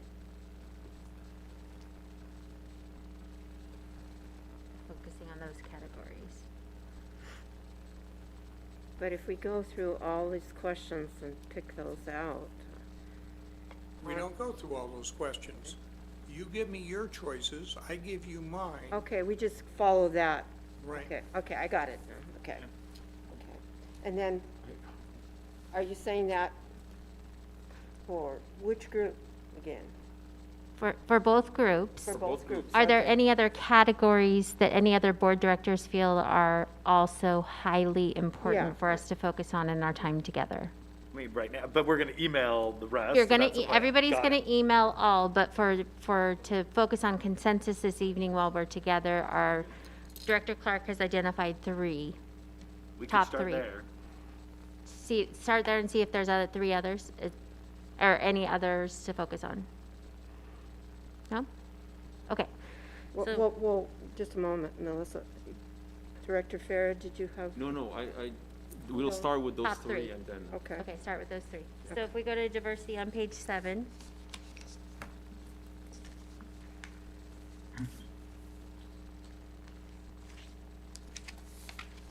And it is 7:15. We have 45 minutes. Oh, great. If you're like me, you've been working for 12 hours. I want to just recognize if you need to stand and stretch, take a water break, please feel free to do so. Take care of yourself. Yes, I mean you guys too. To protect and just make sure we're all on the same page, you can either read these aloud, or you can just say the number, and then B for board and S for stakeholder group is what we discussed. Actually, I would recommend we just go by numbers, and I don't know that we have to agree tonight who's the board and who's the stakeholder. Okay. We're down to 2, and we Let's can make just that pick, determination. what are your top 2? Yeah. So your 2 numbers, Director Clark. 2 and 3. 2 and 3. Director Farah. I haven't made a decision yet. Okay, that's fine, thank you. I'm gonna be totally honest, of all the sections, the diversity section, I did not love any of the questions. I think we need to kind of reformat some of them. Number 4 was the closest that I liked. I don't like culturally competent. I think there could be a better term, but 4 goes into the spirit of what I like the most. The others, I think, I didn't love the other questions in this section. Okay, And I went with communication, question number 18, and curriculum number 3. I thought we were talking so about we're on diversity. page 7. Doing diversity. Diversity right now. Oh, forgive me. Okay. I don't know. Okay.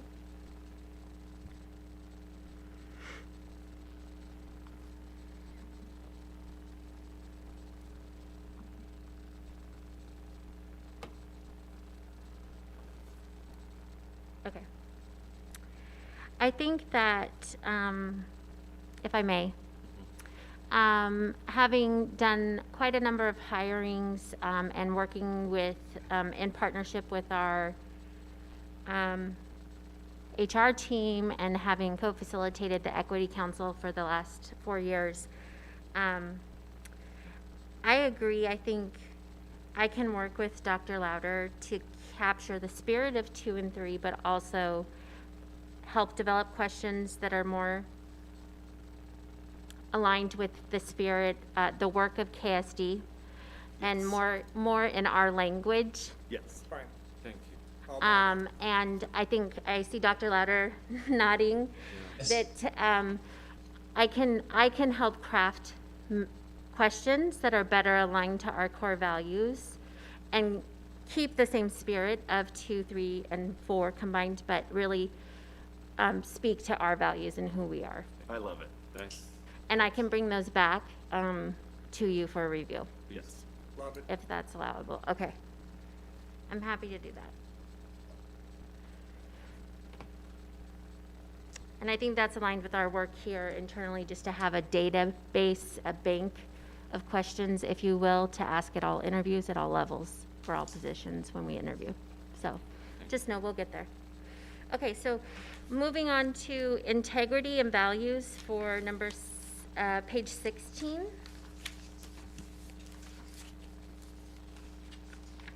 So there are 13 questions here, and we can pause if you'd like a moment to review. You have a utility meter like this on the side of your house. Sorry. You could get paid.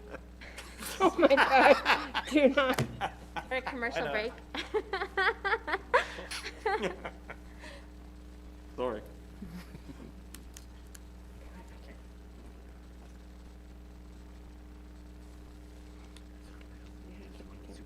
Okay, yeah, thanks. I couldn't get there, thank you. For this one, for me, I had 3 and 6 were the 2 that I liked for integrity and values. Okay. Thank you, Vice President Beno. Director Clark? I had 9 and 11, but I can live with 3 too. Okay. I'm doing a good old-fashioned tally count here, Dr. Lauer.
I've seen it before. Okay, there it is.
Can I ask a random question? I think when I highlighted the ones I liked, but I think it's showing up on other people's, because It unlike is. Dr. Harmon's link, this isn't our own personal one, right? It is. So I highlighted everything on everyone's document. That's my bad. Oh, I didn't see the highlights when I went in there, so, okay. So, sorry. I thought I had my own file. Okay, That's my bad. no, that's okay, we can fix that, so that it doesn't happen. Yeah, we'll fix it. Okay,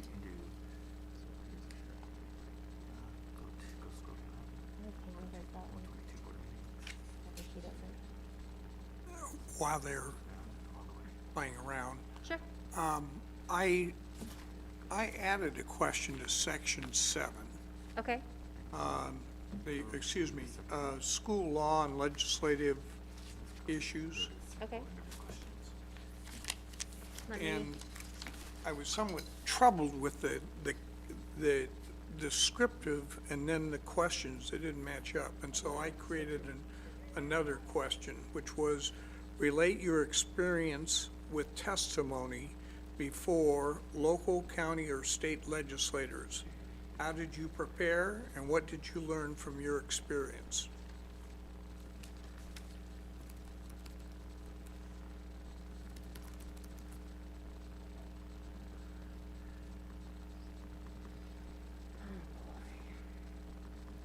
Because we all know dealing with lawmakers can be a handful, and you better be prepared. yeah, If they have experience, it makes a great deal of difference.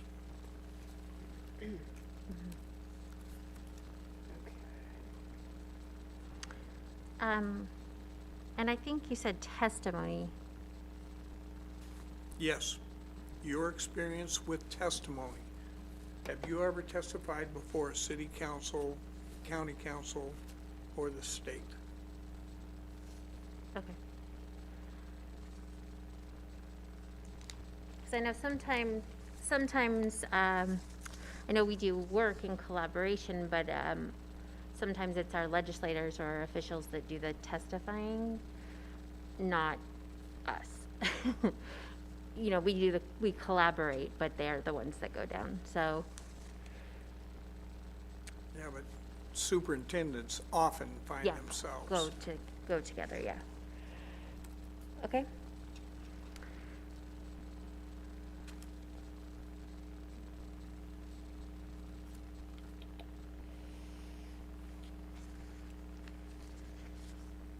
I could take your, Director Clark, your leadership preferences while we wait, if it's not too distracting. Yeah, mine were 20 and 27. Okay, What page is that on? 17 and 18. Right below integrity. Yes, mine was 1 and 9. I also put 17. I did 3. Apparently I can't count. So are we on integrity now? Yes, I'm happy to take your questions for integrity. I got 3 and 9. Okay. Let me see.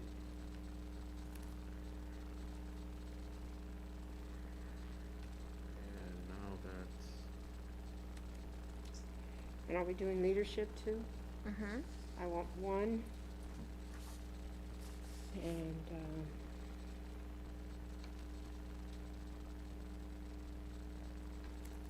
11.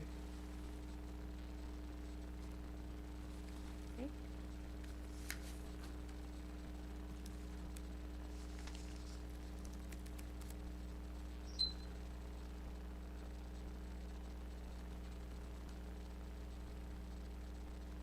What page is leadership? Did I already do that? You did. Okay. Then I'll You gave me 3, 1, 9, and 17. if I may, I want to add my 2 on integrity, Yes. 13. Uh-huh. Where's that one? And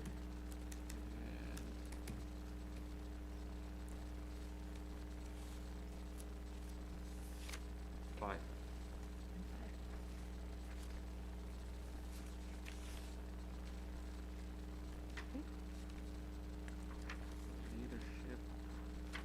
going back to diversity, I want 2 and 5.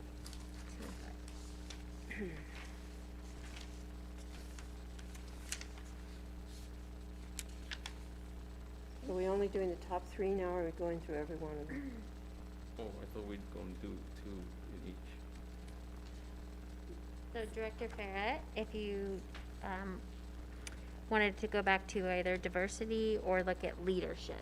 Okay, so so far, I gave you 2 on integrity, right? Yes, I have those. But we're only doing those top: diversity, integrity, and leadership now. If we can complete those, yeah, well, then we'll pause. Okay. And then I like to add 4 on leadership. Okay. And 12.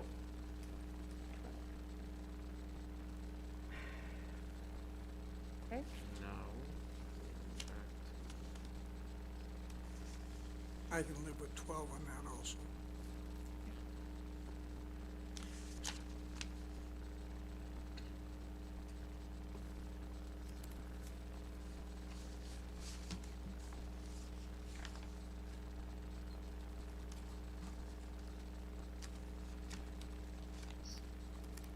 Did we say that we're gonna come back to diversity because you wanna compose? They'll bring that back. Yes, Yeah. so President Hamada also gave me the 2 that she likes, which will help me in crafting the more KSD-ified questions. But, so I have 2, 3, a half tally mark for 4 and 5. But yes, I will come back with KSD versions of the questions for review. Okay, so I believe we're all caught up. Thank God. And all of this, for these 3 sections, and of course, we also need Director Bettinger's input as well. Yes. But this will give us a starting point. And one of the things that Dr. Lauder and I talked about in the beginning, and I fully recognize Dr. Lauder, I kind of just took over, is that what he'll do in taking back the preferences from all of you is, for each section, is really study the questions and look at, some of the questions are similar in nature, and so he can look at and see if the questions can be combined or reworded, because some of them get after the same thing, if you will.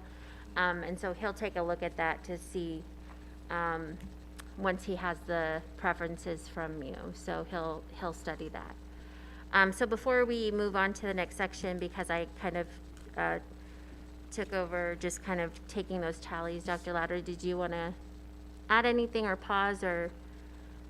No, I think, thank you, Ms. Laramie.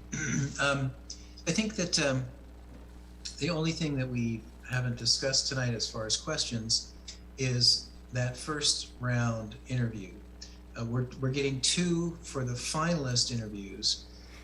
Would you like to select a question for your first round interview for your semifinalists?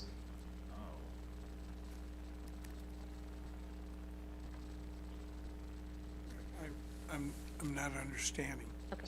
Well, as I understood it, and I could be mistaken, what I heard the board say tonight was that they wanted a preliminary interview, a first round, and then a finalist round. In the finalist round, our recommendation is you have 2 interviews in the finalist round, the stakeholder team and the board team. That's that full day, full meal deal day.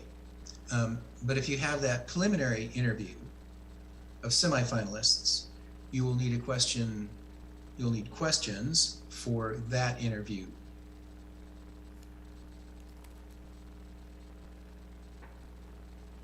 What we can do is, Ms. Laramie and I can, from the information we're getting from the board, we can propose some questions for that first round interview for the board's review. So Dr. Louder, this is, and maybe it was myself that confused the language, but this is not what the board will review on March 30th to select the finalist, that video that you record. Is that Yes. not essentially the preliminary or first round interview that you do? Well, Or is that Thank- just an thanks. introduction? Can you correct my language on that? Because maybe I just confused it with the language. yes. And I apologize if I was mistaken. So on the 30th, what we plan on giving you was our short list of candidates. We'll share with you their information, their letters of recommendation, what we found out in our backgrounding process, and you will see them answer 3 standard questions on video. So that gives you information about the candidates on the short list, from which you will select either a finalist interview, which would mean the 2 full meal deal, 2 interview day, or what I thought I heard was a preliminary interview with a board of semifinalists who then would be selected to go to the finalist full meal deal all day 2 interview session. So that's my confusion. I apologize. If you meant the semifinalist interview was the March 30th, then we don't need questions for that because we have them. Yeah, we've not deviated from the timeline that we have previously approved with the board, so. My misunderstanding, I am very sorry. I thought I heard the board suggest they wanted a preliminary round of interviews with semifinalists. We call the March 30th the short list that we're providing to the board from the larger applicant pool. So confusion in language, and it's my fault. I apologize.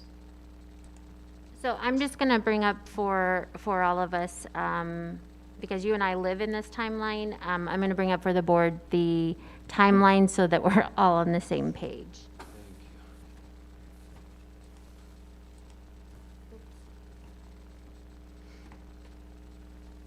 Cover him up here for a second.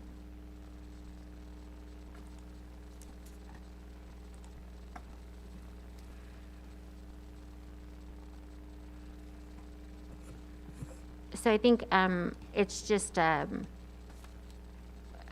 naming convention, with what the difference that we were talking about. So this is the same timeline that you've reviewed and approved previously. I apologize, I can make it bigger. So when we talk about the timeline, here's where we're at right now, is we are in the stakeholder input, the community input that we've talked about, and the 3 modalities that are happening with the stakeholder meetings, the virtual meetings, the online survey, and the thought exchange. We are at the board work session with the interview process and interview questions. Next, we have the March 9th stakeholder input report, which is at a regular board meeting. The application deadline is on March 16th. And then at March 30th, the board will review semifinalist interviews in the executive session and select up to 3 finalists. And that's what Dr. Louder and I are referring to. And so I think our language just was not matching up. So there's not another round of interviews, so apologies on that. And then we go into the finalist interviews the 4th through the 8th. And then in late April, the board will announce the appointment of the new. Now, what's not on the public timeline here, to Director Clark's earlier point, is after the 8th and between late April, we did not publish the director visits that can happen, the director site visits. It's on your timeline that we shared with you previously, but because we don't know how many, when, where to, it's called out that they're after the 8th and between then and late April, but it's not called out here because we just don't know when or where it would be to. And that's also why we don't have a firm date of when your announcement would be. Because if your visits don't happen before the board meeting, at the second board meeting in April, we did not want you to be beholden to a certain date for, like the April board meeting, that fourth week in April. So this gives you some flexibility. Okay? Makes sense.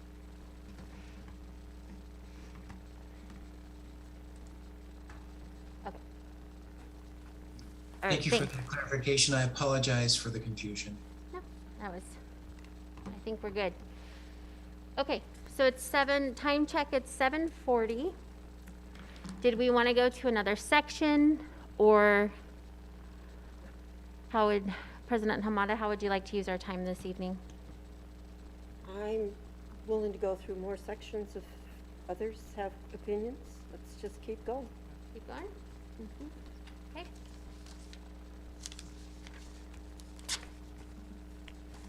I'm all out of order here.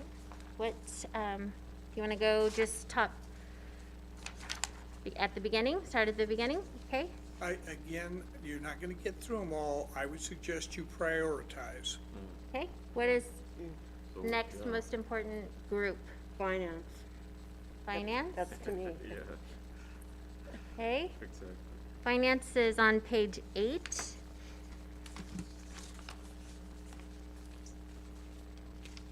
And I have 6 and 13 on finance. Sorry, it's on page 8, page 9, and page 10. And President Hamada, sorry, can you repeat? 6 and 13, please. Okay. I had 10, 15, and I put 27 too because it was similar. Okay, thank you. I have 29 and 31.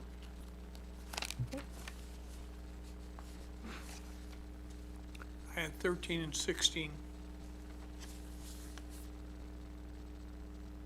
16, thank you very much. Okay, what is next most important? How about instructional leadership, unless somebody has? Is that okay? Leadership, we did. Instructional leadership? Oh, instructional leadership, thank you. What page is that? Page 13. Says Oh, I think 12. I think that I gave you instruction, I don't know, I got confused, I think, between leadership and instructional leadership. Okay, we can go back. Oh my gosh. Oh my God. I know. For instructional leadership, I had 9 and 17 and 19. For leadership, maybe I did get it right. For leadership, I had 1 and 9. Yep, that's what I have. Okay, then good. Yeah, you had the yellow. I This got one- rid of the yellow and put Thi- comments. This doesn't have yellow. Yes, I took it away. Because I was trying to be a good Um, online team player.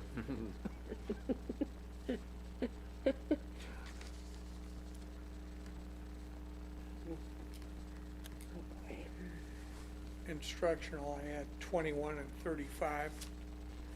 21, 35, thank you. Wow, Yes, it's you. 5 and 9. 5 and 9, thank you. And I can concur with 5. Okay. Thank you. And I had 6 and 10. 6 and 10. Thank you. We are on a roll. So where do we want to go next? Somebody else suggest? School law and legislative issues. Yes. It's page 24. 24. And just a note, if you didn't hear the discussion earlier, Director Clark has added a question, and I would just, Director Clark, do you mind reading your question again? Okay, so here's what I'm getting at, right? The topic is, among other things, legislative issues, and one of the things superintendents have to do is testify. Right. So my question was, relate your experience with testimony before either local, county, or state legislators. How did you prepare, and what did you learn from your experience? See, I chose number 5 because it's similar to what you just said, but yours is more in-depth, I think. I like yours better, but I chose 5 because that's what I wanted, basically. Okay. So I had 1 and 5 is what I put for that. But I like what Director Clark says because it's basically what I want from I've him. added you to his, because I wrote it down. Thank you. And I had 4. And 4, thank you.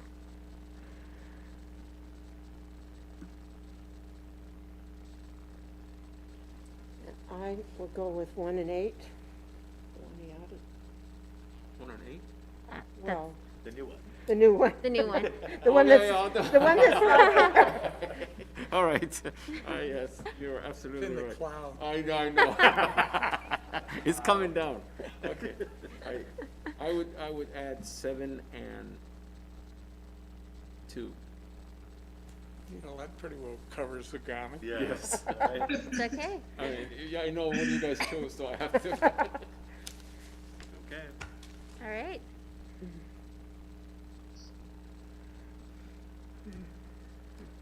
Oh, Wally, is there anything else you want to? yeah, I would say situational. okay. Situational.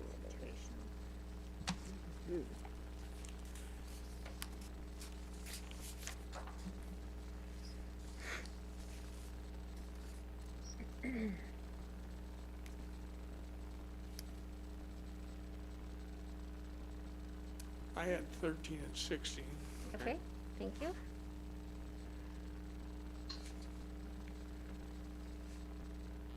I would say 4 and 6. 4 and 6, thank you.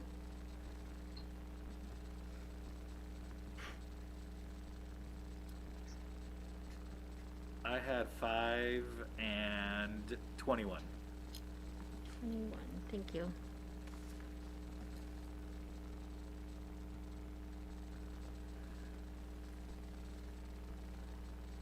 Two and 13.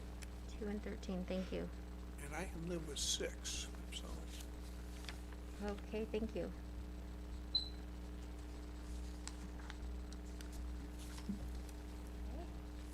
Although my editing eye, it hasn't been called vocational education in a very long time, so that probably should be updated. It's now CTE or career and technical education. Yes, yeah, yeah. Good catch. Yes. Noted. I'm in the world. Are you really? That's good. Okay. How about superintendent board relations next? Sure. Okay. Mm. Very in line with policy session tonight, huh? Okay, starting on page 27, Director Clark, I can just keep going. I'm superintendent board relations, Mm-hmm, 8 and 20. okay, thank you. But I was troubled with the 13. Troubled with 13. Because look at the way it reads. Approach to working with school board members and internal stakeholder groups. And when I say stakeholders, that suddenly we're between external and internal stakeholders. I mean, either they're a stakeholder or they aren't. So I didn't understand that. Mm. I chose 13. That was one of my questions. And I was assuming, this is my assumption, that when I saw that like internal state groups, because this is superintendent board relations, I thought it was assuming any group that works in direction with the board. So like specific committees, student groups, like our student board members that we're supposed to have, like, that's what I assumed, like, or staff that works directly with us. But I could be wrong, but because of the category, that was my assumption. Or like the finance committee, CF, whatever, Anyone that's an arm of us is kind of how or I like thought a that. core 24 committee or strategic planning. That's, I'm still going to say the wording is inefficient. I agree. I agree. Not Okay. too, yeah. I've noted the wording. And I did 4 too, 4 and 13. And 4 as well, Yeah. thank you. And I did 8 and 14. 8 and 14, thank you. I did I want 10 and 17. 10 and 17, thank you.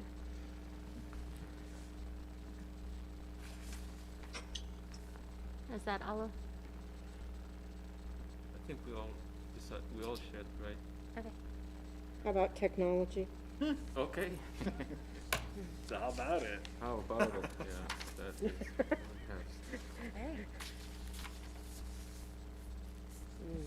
I don't know. I had 6 and 12. 6 and 12, thank you. I think I'm just picky today. I didn't like hardly any of them. I only liked 8 in that one, but Okay. I can be convinced if they're reworded in a certain way, but 8 is what I like. Yeah, I mean, I agree about, It's all, yeah. but I put 9 and 12. 9 and 12, thank you.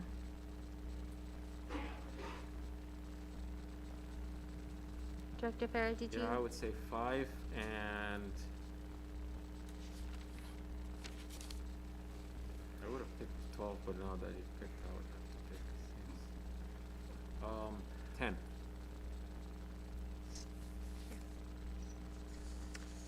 And as Director Clark modeled, I think if there is a better question or a different question that you'd like to ask, you can also submit those when I ask for additional changes or remind Director Bettinger of her opportunity to submit questions. Just keep that in mind as well.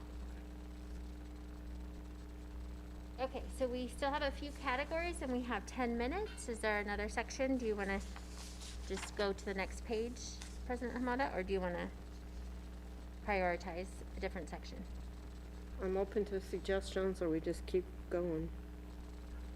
You know, that's a very good question.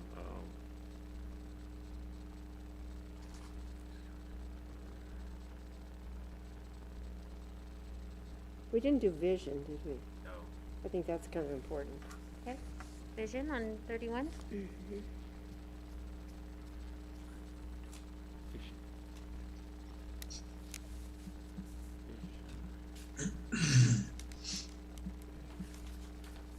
I only had 7.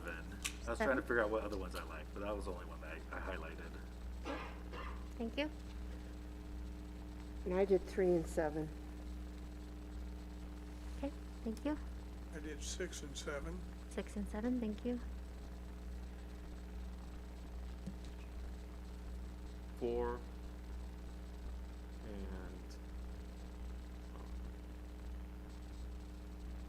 this 21st century thing is this weird. And 2. And 2. Thank you. All right, how about visibility? Okay.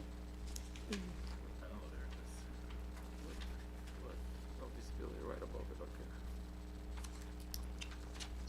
And I did 3 and 6 on visibility. Okay. I did 13, 14. Alright. Although I was iffy on collegial relationship, but again, my idea, like the spirit will be taken, I'm sure. Okay. 4 and 10. Thank you. And continuing across the board, 9 and 12. 9 But and I was deeply troubled with 7.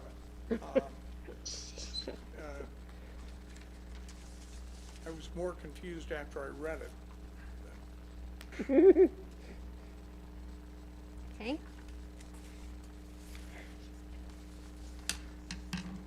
All right.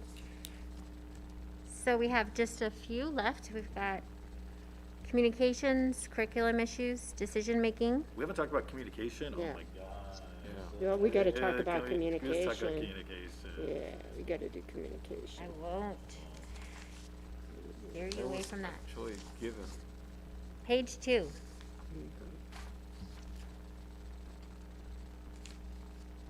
I did 3, 6, and 10 for that one. I 3, chose 6, 3. and 10. Thank you.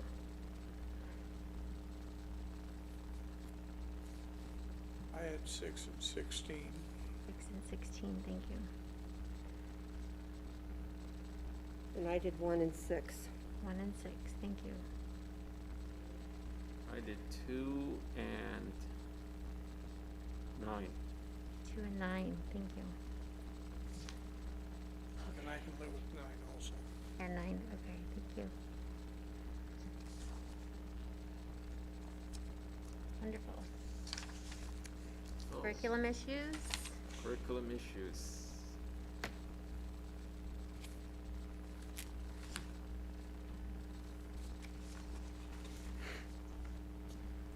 I did 1 and 6. 1 and 6, thank you. I was iffy about 3, but 6, for sure. Okay. Is there anything in particular that can help with 3? No, it just, I think I need to rework something and get back to you. But I liked, the superintendent should be familiar about curriculum and their role in Okay. curriculum, but I just don't know how to word it. I just don't like how it's worded there. Okay, I'm also happy to phone a friend as well. 4 and 5. 4 and 5, thank I you. had 4 and 5. Okay, I beat you to it. nice. There must be something wrong. No. Okay, just a couple more to go. Decision-making, general organizational oversight, personnel management, public relations. Those are our last. Decision-making. Let's go to decision Decision-making. making. I like the decisiveness. Yes. Let's do it. Who will be first? I had 7 and 9. 7 and 9, thank you. I had 5 and 6. 5 and 6, thank you. 8 and 17. 8 and 17, thank you. 3 and 10. 3 and 10, thank you. Huh. So interesting. Okay, thank you. I love it. Okay. General organizational oversight, personnel management, public relations. Go to general. General. Where is general? 11, 12. Oh, wait, I'm not there yet. Sorry. Oh, wait, no, not pages. 11 and 12. Oh, 11. Oh. Yes. Page 11. Okay. And I had 6 and 10. 6 and 10, thank you. 12 and 20. 12 and 20. I was writing the numbers you were saying. 12 and 20, thank you. 3 and 8. 3 and 8, thank you. 14 and 20. 14 and 20, thank you. Okay. Organizational oversight. Mhm. Page 6, 19. I think. What? I don't know. What page? Page 19. Page I'm 19. sorry. Okay, okay. Yeah. Don't listen to me. I- Okay. Wow. We better hurry up. Right. I had 4 and 18. Thank you. And I had 3 and 7. 3 and 7, thank you. 5 and 9. 5 and 9, thank you. 1 and 12, but I can also live with 18. Okay. 12, thank you. Personnel management, next page. Okay. 21. I had 1 and 11. 1 and 11, thank you. I had 4 and 11. 4. Thank you.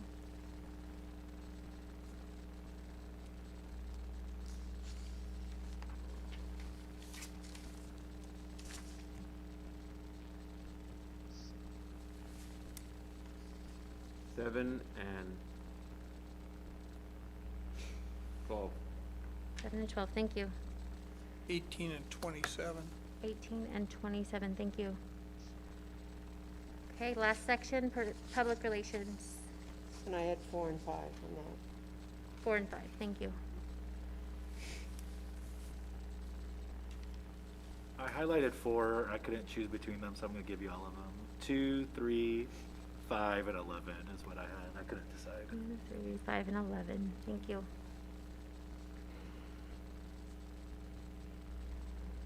2510. 2510, thank you. 1, 7.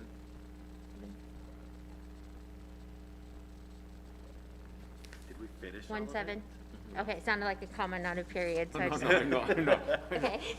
You were waiting for 3, so We are done. We OMG. finished all of the sections. So Oh next my. steps, I'm going to work on the diversity questions. We are going to go through these and make sure that our lists match. We'll send them back to you and then ask for Director Bettinger's input. We're still going to stick to that March 4th for you to have another look so that you can look at it and get back to us by the 16th. But thank you so much. This is great input for this very important work that is one of your most major responsibilities. So thank you. Dr. Louder, do you have anything to add? Or as far as our next steps, did I capture them all? I think you did. You did a marvelous job as usual. I really appreciate your help and support.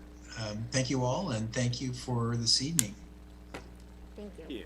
And thank you very much, Dr. Lauder, Melissa, for all your hard work, and all of us. I think we accomplished quite a bit tonight. So the meeting is adjourned at 8 p.m. I really didn't think we were going to make it. Oh, yes. I felt that.